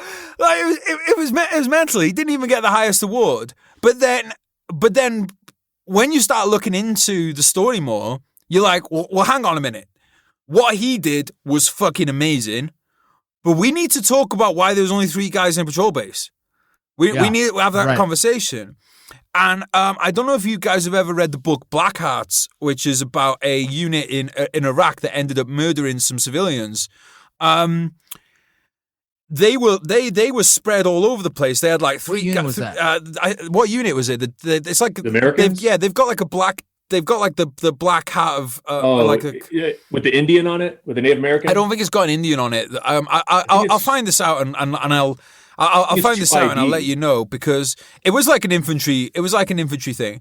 But they were sending out 3 or 4 guys to do these checkpoints in Iraq. They spread them all over the place, and they were losing. Everyone in that place was getting killed. And basically, it's so demoralized the unit that some of them ended up going off the unprofessional end and murdering civilians. But I was like, what? Why are we not? When you're reading that in the book, you're like, well, why are we not discussing this? This is something that we need to fucking know about, because until like you kind of get in the know a bit more, either because you know someone that went through it, or you just happen to be like we are. We talk to a lot of veterans. We're all 3 of us have written books. We're all storytellers. We're all interested in stories. So we go looking for stories, right? But unless you look for this stuff, you're never going to hear about it. And I'm like, this is the shit that you think stopped in Vietnam. Fucking didn't. No. And it's fucking crazy. Like, Sean, what was your leadership going into there and stuff? Like, what was the way that they kind of like they approached this, or was it something that they were like, right, we're not going to put our guys into those positions, or what? You talking about that battle in particular, or like so when you went in, because you heard about these other people getting overrun. What was it then something like, right, well, that can't be us, and this is how we're going to make it that way, or was it, well, you know what, if we're going to have to put 3 people on a hill, we're going to have to put 3 people on a hill? Surprisingly, didn't. I mean, we just operate at, I guess, not as many people. So, we only have 12 to 16 dudes in a squad. So that's normal for us to operate like that. But they didn't like at any point leave us like that, like in an outpost just by ourselves, because they use this a lot in our daily activities, moving around, pulling security for people, going to certain checkpoints. And a lot of major operations, we would actually be flanking elements, or we would cover certain areas and move with infantry and stuff like that. Kind of like that second battle I talked about. I think it was Rangers and infantry that air assaulted into the mountains the night before. But because everything had to be done jointly, they couldn't move into the mountains because they're then oppressors. Right. So it was MPs had to go in first. We actually drove into the valley first, linked up with, we tried to link up with the Afghan police, but they were all killed. I guess somebody had tipped off that we were coming, so they cut off all the heads of these police that we were supposed to meet up. They put them on sticks, and the Taliban left a message on the wall at the very first checkpoint as you come into the valley. And I asked the interpreter, I said, "What does it say?" And the interpreter said, "It's from the Taliban, and it says keep coming." Whoa. And they were taunting us to come into the valley. So they wait. To be fair, that's pretty legit. The Taliban, though. Yeah, I was pissed. That's pretty fucking badass. Like that's bro. That is like movie shit. Dog. Yes. I guess somebody tipped off that this it was Operation Diamond Head. They knew we were coming. They knew we wanted to Pesh River Valley back. Are you allowed to talk about this? Are you allowed to talk about it? Yeah. Okay. I just want to make sure we're not all going to get our doors kicked in right now. You know what I mean? Like I got kids. I got family. Come on, bro. No. I had because I'm still active duty, I don't have a voice. So I had to everything for my book had to get submitted. They sent it to the Pentagon, they sent it to CENTCOM, and then they had to approve all the awards and all of the battles and stuff like that. So. No one listens to this anyway. It's fine. We got one listener. It's my mom. I haven't even got the mic. The mics aren't even recording, mate. It's just I just like to have company. Because the thing is, it's like, okay, that's fucking gross that they cut guys' head off and stuff, but that keep coming. Like that, we were talking earlier about warrior spirit and stuff. That's fucking warrior spirit. Can we not remember that these guys have been at war their whole lives? Like we go to Starbucks, these guys go to fucking war. That's what they do, right? Sure. And so you can't fucking be so naive to think they don't know how to fight a war on their territory, their way. That's all they've ever done, bro. There's a story about. So one of the guys in Radio Battalion was a Russian. His father was a Russian Spetsnaz. His father was a special operations Russian fucking warfighter, and who told him a story how the Afghans were so smart. At one point, the Afghans had no rifles. The Spetsnaz had a team walking through patrolling. They had painted black sticks, and they're aimed over. And they felt so overwhelmed, they gave up their weapons, and then they stoned these motherfuckers to death. What the fuck? Like when you go to war for that long, you find a way to fucking win. Go ahead. That's crazy. We had a hard time in Afghanistan. Imagine if they had, or imagine if we didn't have air superiority. Oh, bro. Like, because think about that. Like, how many fucking patrol bases would have been overrun if we didn't have A-10s and we didn't have Apaches? It would have been thousands and thousands of fucking dead. Don't get me wrong. The Americans, the British, those who went to war, the Swedes, the Swiss, those who went to fucking battle have heart like a motherfucker, like any other warrior. But you can't be naive enough to think that we also had a lot of technology on our side. You know, just the fact that my world, night vision and lasers, bro. I could point and shoot any motherfucker at any point at any time, and they wouldn't even know I was there in the room because of night vision. You know what I'm saying? Like that alone put things at a different level, right? Our explosives, you know, superior firepower, all these things really put us in a good position. We definitely have warriors doing the job. We have to have very special people doing the job, but our technology alone put us at like it gave us an advantage you can't deny. Yeah. Sean, what was it like for you at that moment? For you, like what was going through your head when you saw that police station? Because I mean, this is my second deployment, so I knew the area. I knew how dangerous this valley was. I mean, this is the same valley and mountain range that 11 Medal of Honors had been earned from Romeshay to Wanat. I mean, this has been known, and so I kind of knew. But I was the only one in the company that had ever been to this area. Of all the 180 MPs, I'm the singular one. So I just had an idea of how it kind of worked, but it was still, I mean, I don't care who you are, that's still intimidating. Yeah. Like that when they're sending a message like that, and I know I have to keep going and that it's been compromised, like, yeah, it's intimidating. Anybody. Bro, let me ask you, at any point, did you take a shot with that long rifle and be like, infantry what? Infantry who? No, I know my place in this world. Yeah, I know my place. Bro, it's. I think that for me as an infantry dude, it really brings a lot of like perspective. As much as I love what we did as infantry dudes, and the fact that it takes a very special person to sign up for the direct job of like, let's just go fucking put ourselves at risk.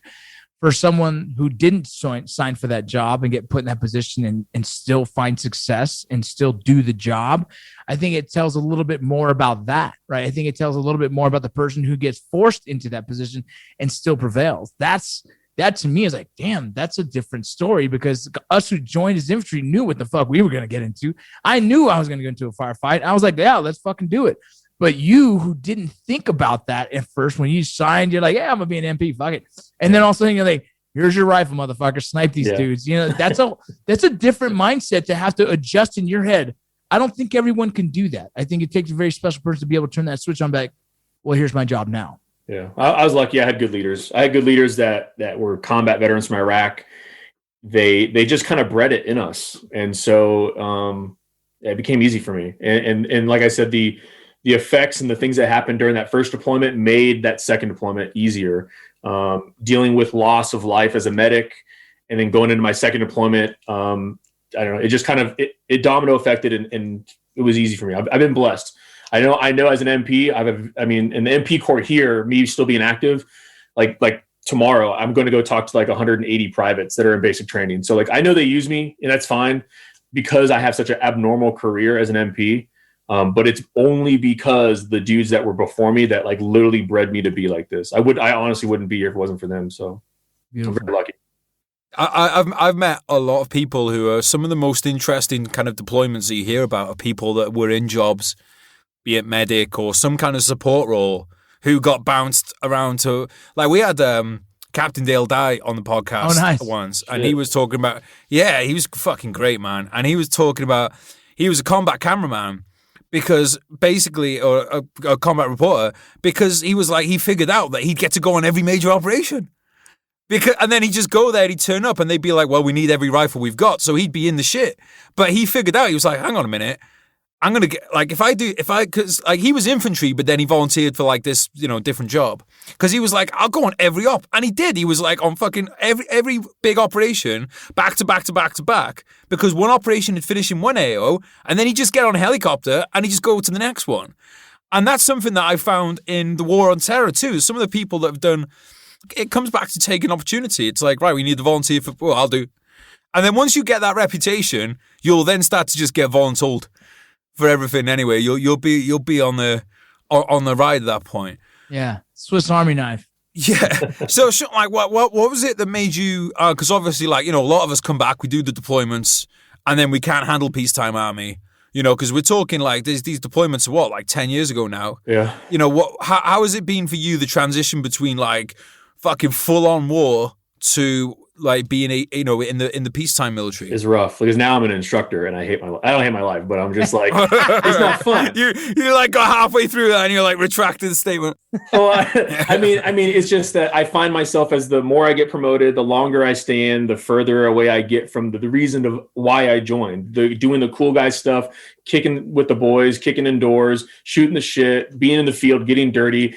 I get further away from those, and that's literally the functional reason of why I even stepped through that threshold to join. And I don't get to do that stuff as much anymore. That's sad because not only am I getting old, but I'm getting away from the foundation of what built me. Yeah. So, but I call it post-traumatic stress.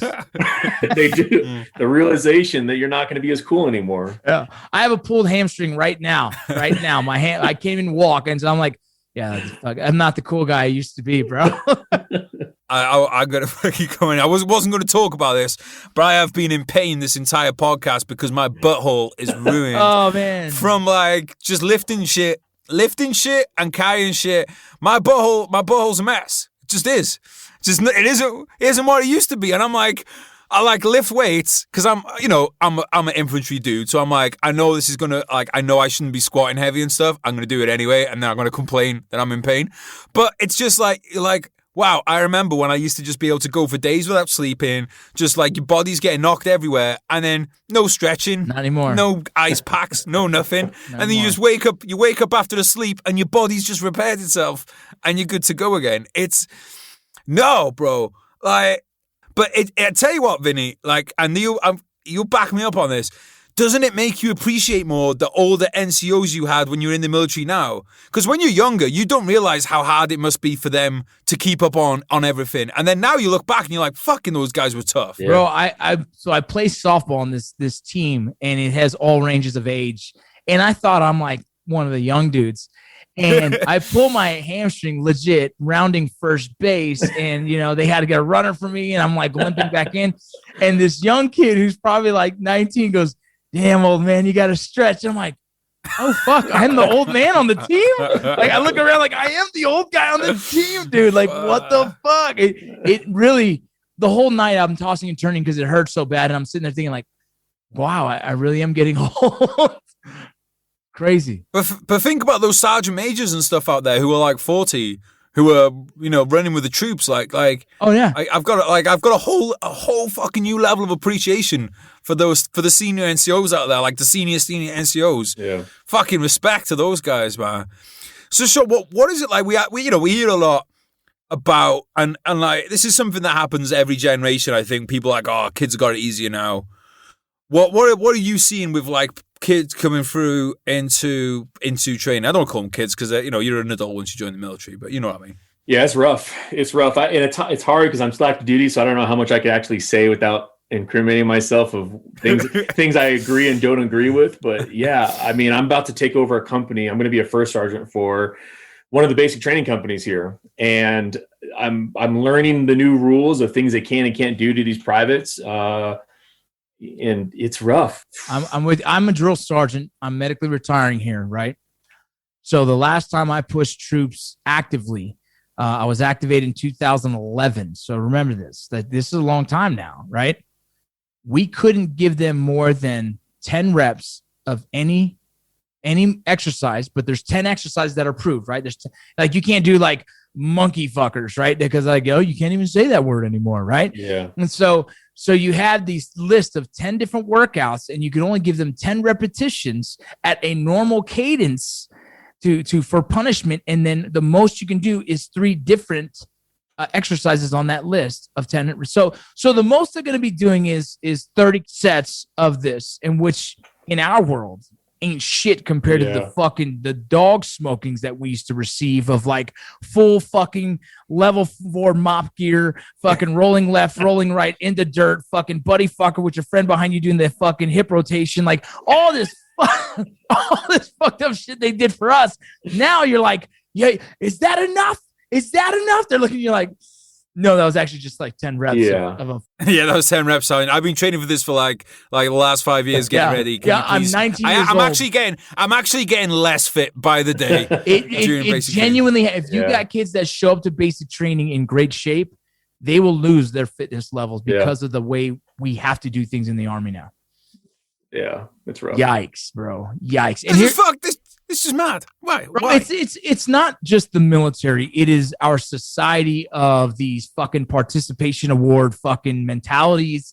It's the mentality of like you shouldn't spank your kids, but like the disciplinary action of just society.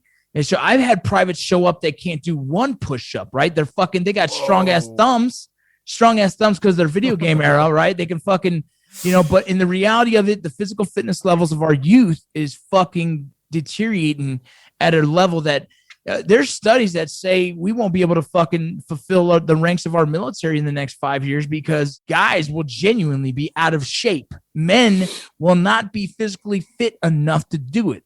And the new Army PT standard, half the women can't pass it now. Right. So it's this fucked up weird thing. And like, wait, you're raising weaker kids, but you want it to be a stronger army. That doesn't work. Right. There's something there that's messed up. And then as well as you start yelling at these fucking kids, they get emotionally fucking, you can lose your hat and badge because you've hurt them emotionally. Yeah. It's a fucking weird dynamic. Like if you want to maintain a strong military, you got to raise these really fucking tough people. And I don't know if that's happening. Like in my household, my kids are pretty tough. And I'm also still a little lenient on them because they're kids. I still try and be dad to them, but I also really raise them on this. Like, it's cool to fail. It happens. We're going to learn from that. And we're only getting better. Right. I don't guard my kids from failure. I don't guard them from that shit. And I'm sure, Sean, you see a lot of kids who their parents didn't allow them to fail. So when they do, it crushes their little souls. I mean, you saw it from that, you see that news report of that private in South Carolina? No, tell me, please. There's video. He says weirdly. There's video footage. There is a private in South Carolina, basic training, on his third week there, and he just said, "I had enough of it," and he grabbed his rifle and he went onto a bus. Was that what the story is? Yeah. He got onto a bus full of kids and told the bus driver, "Drive off post. I want to go back to New Jersey." And he just had enough of it, so he figured he could just do whatever he wants. Oh yeah, and just quit. That's the mentality of. Not all of them, but that's the generation mentality is I've had enough. I'm done. I'm leaving. Let me go. Even though I signed an obligation or contract. And he put a gun to the bus driver's head and drove off post. Whoa. Yeah. They should have had some fucking SEAL Team 6 guys come in and fucking schwack him. I saw that video and I was curious about it. That was at Relax in Jackson, which is what it is. But just imagine that for someone to feel so stressed out about basic training. And I'm telling you, basic training, drill sergeants and instructors are fucking held to a standard where they can't do much. And that was enough for him to say, I can't handle it. Yo, dude. It's crazy. That's a scary time we live in. I mean, I would just use Sean's story as an example of why it's important to be hard on people in training. You're going on an operation. You turn up at the first checkpoint. There is a line of sticks with heads on them. If you can't handle being called a cunt, you probably can't handle seeing a fucking load of heads on sticks and knowing that you could be the next one. You're going to be on the next fucking stick. And Sean's like this, put it back in drive. Here we go. Here we go. Keep going. But it's like, fucking hell. What gets me so mad about it, though, is that the only people you're setting up for failure here are those kids. You're not doing them any favors. None. We looked after these kids because we didn't smoke them. All right, well, we'll see how well that goes for them when they're in a fucking hilltop with their Taliban everywhere. Yeah. It's mad. It's madness. It's weird, dude. It's weird. And I don't know how people think we're doing it right because I feel like we're going in a really bad direction. Here's the thing. You know what? I just thought of this the other day. I wrote this down and you guys will appreciate this as writers. I said, competitive kids will commit less suicide. And I think of that, and I said that because I believe if you teach competitive nature, why wouldn't you want to continue to fight to win? We fail. Like in baseball, we fail. But I'm like, still like, you know what? I might be able to hit the next one. You know what I mean? Athletes, they lose. And like, well, how do you get better? Well, you fucking train, you get better, and you go fucking win. A competitive nature, I believe, would be less, would have less thought process of suicide because you don't just want to compete in life and win. Like, how do you fucking win this shit? That's what I need to know. Because 100%. You know, and we're not raising competitive natured kids. We're raising everyone's a winner kid, and everyone's a winner kid is when they lose, they're like, oh fuck, it hurts, and I can't handle it because I wasn't handed the information I needed to adjust fire, to fucking bounce back, to build the resilience. We're not building resilience in people. Which turn is now you have kids who show up to basic training and they get yelled at because they fucking don't have their socks rolled tight. They fucking run off with a goddamn fucking rifle and try and get away. You know what I'm saying? It doesn't. Yeah. 100%, mate. I was listening to Tim Grover. You know, he was Michael Jordan, Kobe, and D-Wade's trainer. He was on Andy Frisella's podcast the other day, and he was saying the moment you stop trying to win, you become self-destructive. And I thought about that, and I looked back over my last 10 years, and I thought, he's fucking right. Every time I stopped trying to win, every time I stopped getting competitive, every time I stopped having a purpose, I turned self-destructive. Because you got to do something. So if you're not doing something positive, you're doing something negative. You can't stay in the middle. It has to be one or the other. You can't just stay in the middle. It doesn't work like that. I agree. Fucking A. Yeah. Sean, what is it that keeps you in the military at this point? Because I was actually talking to someone this morning. We were just saying that, like, how much we fucking love the military and how much we fucking hate the military. Like, so what is it that's kept you in? Besides retirement. So it's all about the fucking money, is it? No, I think that's kind of like why I wrote the book. That's kind of like why I do so many things with Rocco, and I try to stick around guys like him. Is we just, regardless of the civilians who are in charge of the direction of our military, because that's who we work for, we want to do everything we can to make the next generation better. And so, for instance, writing these books, telling these stories, having these talks, the whole point, behind the book was that the future generations, the next guys, the privates I'm going to go talk to tomorrow, hopefully they can learn from our mistakes, our successes and failures. And inevitably, if they stay in the military long enough, they're going to face off with death at some point. Mm-hmm. They can learn from our endeavors and hopefully not make the same mistakes or apply it. Because that's what I did. When I got to my first unit, I was asking every question imaginable to my Iraq veteran NCOs. Even though I never went to Iraq, I could just apply with what I had learned from them onto my battlefield. Because war is war. It's never going to... It doesn't matter. Your enemy is going to change. The terrain and weather is going to change, but the war and the effects of it itself will never change. And if I could just apply with what I learned from the previous generation, I could hopefully make my outcomes more successful. So that's kind of like, that's kind of like why I stay in the military. It's why I want to teach these next generations, of kids, these future leaders. So hopefully he's staying in because all the other shitty NCOs are staying in too because they can't do nothing else. So he's combating from the inside, but we're combating from the outside.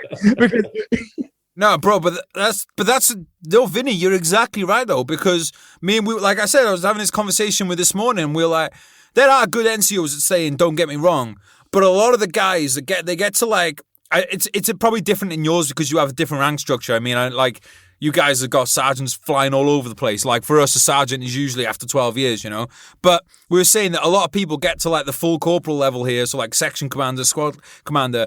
And then a lot of people that kind of back themselves are just like, fuck this, I'm leaving. Yeah. Not everyone, but a lot. And you lose a lot at that point. And I think of the kind of like it's not like a brain drain, like, they talk about in civilian companies and things, but countries. But a lot of people do leave at that point. And it's important, like, because I've got comrades from Afghanistan, Iraq, who are still in. And it's so important that those guys are still in, just like Sean is, because they're the only ones there with tour experience. They're the only ones. And if they go, then everyone, the problem is you learn from, like, you shouldn't have to learn from scratch. But the reality is, if you go on deployment with someone who's never been on deployment before and no one's been, you will all learn from scratch. Because, like, there's certain things that you just can't learn in the classroom, right? And there's also the guys who are fucking douchebags who have gone to combat, who have a chip on their shoulder, who was probably picked on in high school, right? There's those leaders that get in leadership positions and abuse the power. Right. And so you have to have NCOs like freaking Sean who stay there and kind of balance those weeds, kind of put the checks to some of the insecurities that are out there. You have to have that, dude. I wanted to stay in because I kept fucking shitting all over drill sergeants because they were dumbasses, right? Like, bro, you haven't done shit in your career to fucking talk shit, right? You haven't, like, treat these soldiers like they're your fucking kids because they're going to war, dog. And so, like, there has to be these NCOs that are there that are put the checks and balances to the insecurities of other NCOs out there. You know what I mean? The guys who get their drill sergeant hat and badge and go get a license plate that says push private. Like, bro, that's an insecurity. Does that happen? Oh, bro, it happens all the time. There's all these little insecurities in the world of it all that they didn't want to be drill sergeants for the reasons of why you should want to be a drill sergeant. They wanted to be a drill sergeant because the power that was invested into them that they can now shit on anyone before them. It's this weird fucking thing. You can't tell me that doesn't exist, man, because we're in a world full of fucking insecure douchebags. And so we need guys who are willing to fucking put the foot down, but like, here's the truth of what leadership is. He learned from his great leaders before him, and he's going to hand that down to others for years and years to come because he's willing to endure the shit of the army and not to shit on them because I'm walking away soon. But I'm saying there's a lot of hardships in the military, and we need guys like him to be able to endure that fucking pain to hand down real leadership skills, real leadership knowledge, because if not, it's going to be the other dude who showed up to the country that was guarding a gate that comes back and says, you know what, man, I've been there. And you're like, oh, fuck, dude, not this guy again. Tell us about Beteran, one of you. Let's have a little bit about the old Beteran because you both got very fetching t-shirts there. Yeah, man. Well, it kind of goes on that same thing. We've been handed this weird mentality of guys getting out for the past 20 years, these dysfunctional veterans, these guys who hold on to this ideologies of the negative aspects of veterans. The 22 started and it was a good gesture, but it has led our people getting out of the military to believe suicide is an answer. And it's definitely not something we should be marketing. For some reason, the veteran community has gripped the ideologies of the negative, the suicide, and pushed and promoted that for so many fucking years that there's over 100 nonprofits named 22 this, 22 that, 22 this. All of them have a heart for the circumstance, but none of them realize what we've created is this self-fulfilling prophecy of, oh, there's an option to commit suicide after this, and I'll be a statistic, and now people will think of me as like, oh, feel bad for me. Fuck that shit, dude. So I started the concept of Beteran because I wanted to push veterans in a positive light. I want to push them in a better direction. I want to give more purpose and value in saying you can be better. We should be better, right? It's kind of changing the thought process and the ideologies of when you get out, you should be better. And I wanted to push a positive note instead of a negative. And so I came up with the concept Beteran. I called fucking Sean early on to bring him on board to fucking be one of the biggest voices for us because of what he's done in his belief systems. We really aligned with what we were doing. He hit me and was like, man, I want to do more. I was like, bitch, so do I, and how? I don't know, but all we can do is start something like this and start the conversation. Yeah. I mean, like I said, I don't really do, compared to Rocco's love, I don't really do much for Beteran. He does day in, day out stuff. I'm just more of a spokesperson. It's so hard for me being active duty because I'm about to take up this new job. I'm going to work 6 days a week, Monday through Saturday. I'll have drill sergeant hours. So it's hard for me being active duty to do all these things and be as involved as I would like to, but I'd like to just be, what's the word I'm looking for? I want to be an advocate. I want to be an advocate for Beteran. I believe in what Rocco is trying to do for veterans. It's something else besides shoving pills down people's throats or doing push-ups to make suicide go away. Only 10 at a time, though. You got to do 10, 10, and 2. That's how you got to get there. That's how you got to get there.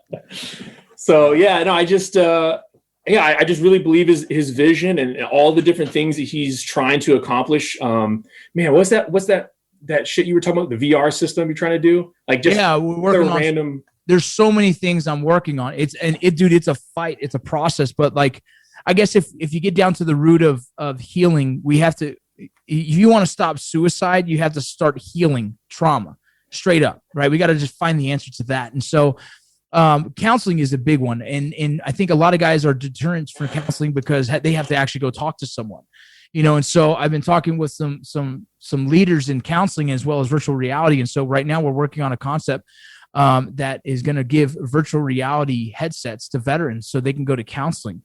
And so you can do counseling from the comfort of your own fucking home, and you can actually throw an avatar and you can be goddamn anyone Luke Skywalker if you wanted to. You don't have to show your fucking face. You just have to fucking do the process of healing that trauma through speech trauma, through talking trauma. I mean, talk therapy to whatever else we can do through virtual reality. And then I was talking to Sean about, like, wouldn't it be cool to fucking be able to connect you to your buddies? Your buddy could put on his headset. You can put on yours. He's in New York. You're in California. You guys fucking sit down in a lounge and just bullshit for a couple hours.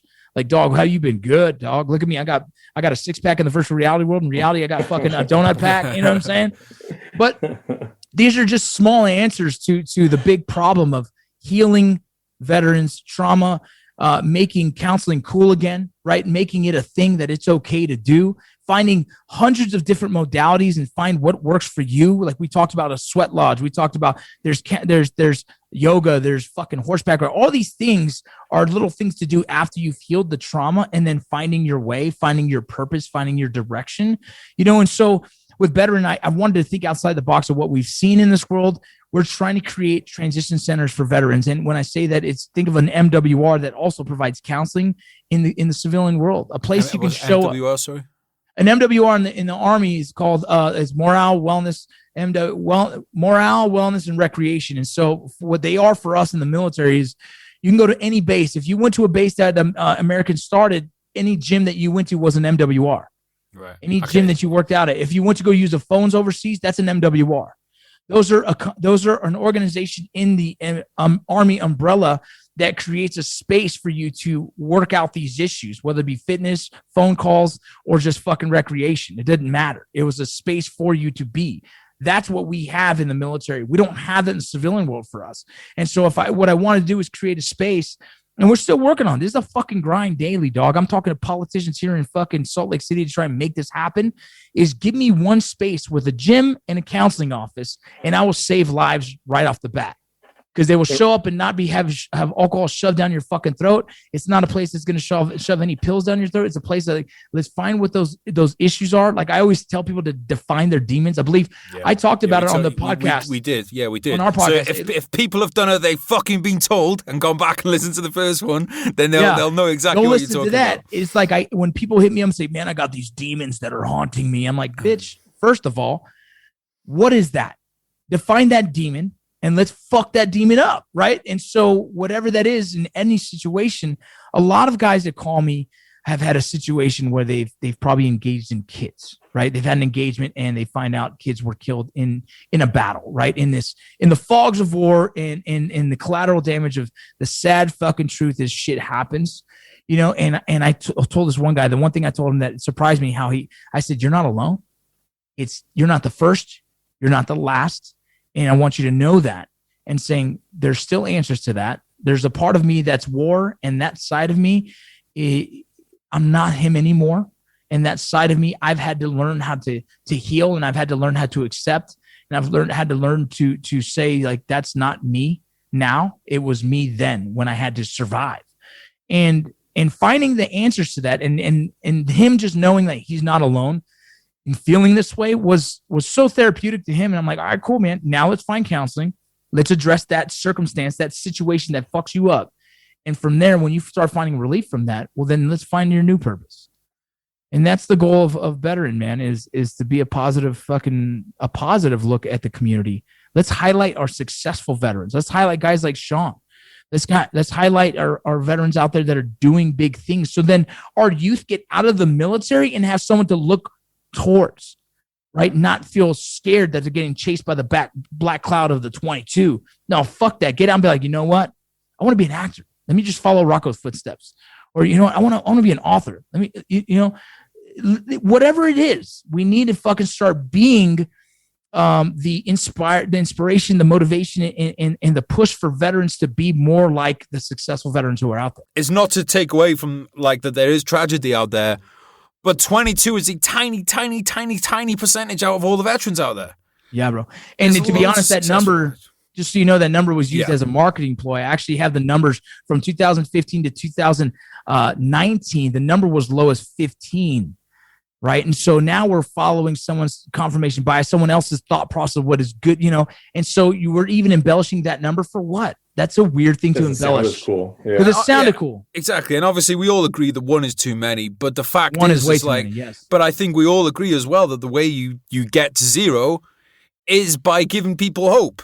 If people need fucking hope, and you don't give someone hope by saying you're going to be a statistic. You give them hope by saying you can do all this fucking cool shit. Yeah, you know what the hope is now is the hope for at least America. I don't know what you guys have, but for us, their only hope is the dreadful VA when they get out. We don't have a VA. But I mean, that's a lot of our guys joke about is when they get out, they're going to have to deal with the VA, and Rocco's leading the spearhead on, well, if the VA is not going to do it, the government's they can't even fix the gas pipelines going on right now in the East Coast. You know, if they can't do it because they're getting pulled so many different ways, plain and simple is the only way you're going to fix this problem is from within. And it's got to come from veterans. It's got to be us that helps each other. 100%, hands down, man. Hands down. And you said it right. Grant, it's this thing where we have to focus on the positive. We have to. No one graduates college of 4 years and says, okay, cool, I might be a statistics now. No, they're all excited about the possibilities, right? They're all excited about the possibilities of what that degree can do for them. And when we get out of the military, we have a degree. We have a degree in all kinds of weird shit, right? What can that degree do for you? What can those life lessons and learned skills do for you now? You should be excited about that shit. Transition has been given a fucking bad name, and I feel bad for if transition was a purpose, I'd be rubbing its back right. I'm like, I'm sorry, man. They're talking shit on you, and they shouldn't be, because they don't fucking get you. Because truthfully, transition is nothing but fucking existence of us growing. It's growth and learning. And so that's what I'm saying. Transition has been fucked this whole time, but now people thinking the word transition is bad. I see transition as like, fuck yeah, it's growth, dog. It's getting better. Well, dude, like the thing is, transition, is it hard? Yeah, it's hard. But guess what else was hard? Well, not anymore, but it used to be. Basic training was hard. You know, pre-deployment training was hard. But that set you up then for better stuff down the line. And it's the same fucking shit with transition. Yeah, transition is hard, but you go through it and there's something great on the other fucking side of it. You know, like, hard doesn't mean bad. Right. Think about this. Transition from going into lockdown. That was hard. Transition to being a new dad, that's hard. Transition from learning how to crawl to run from walking to running, that was hard. This is something we deal with daily, dog. This is not like this fucking mystery. We always deal with this shit, man. When I was learning how to lock down with the family and making sure there was enough food, it was a hard time for me to figure this shit out. Emotionally, mentally, physically, I was fucked up. But we got through it. So, like, we think too much about the transition in our world of military. We should think our world transition daily, bro. Like, look, and I'm transitioning right now, learning how to walk with a fucking busted hamstring. Transition to be an old cunt. Mate, did it ever get to the point in lockdown where you ever had the thought about, right, which order of kids would I eat them in? If it gets to that. Because I'm reading a lot about the Soviet stuff at the moment. Like, dude, people used to eat kids a lot. It's fucking mad. No, and like, man. So like the neighbor's kids maybe, but not mine. You're not like, right, well, this one ate my cake the other day, so he's on top of the list for the cauldron. Oh, man. So, like, let us know where everyone can find you. We got to do another one of these, guys. Absolutely, 2 hours just flown by, man. Yeah, for sure.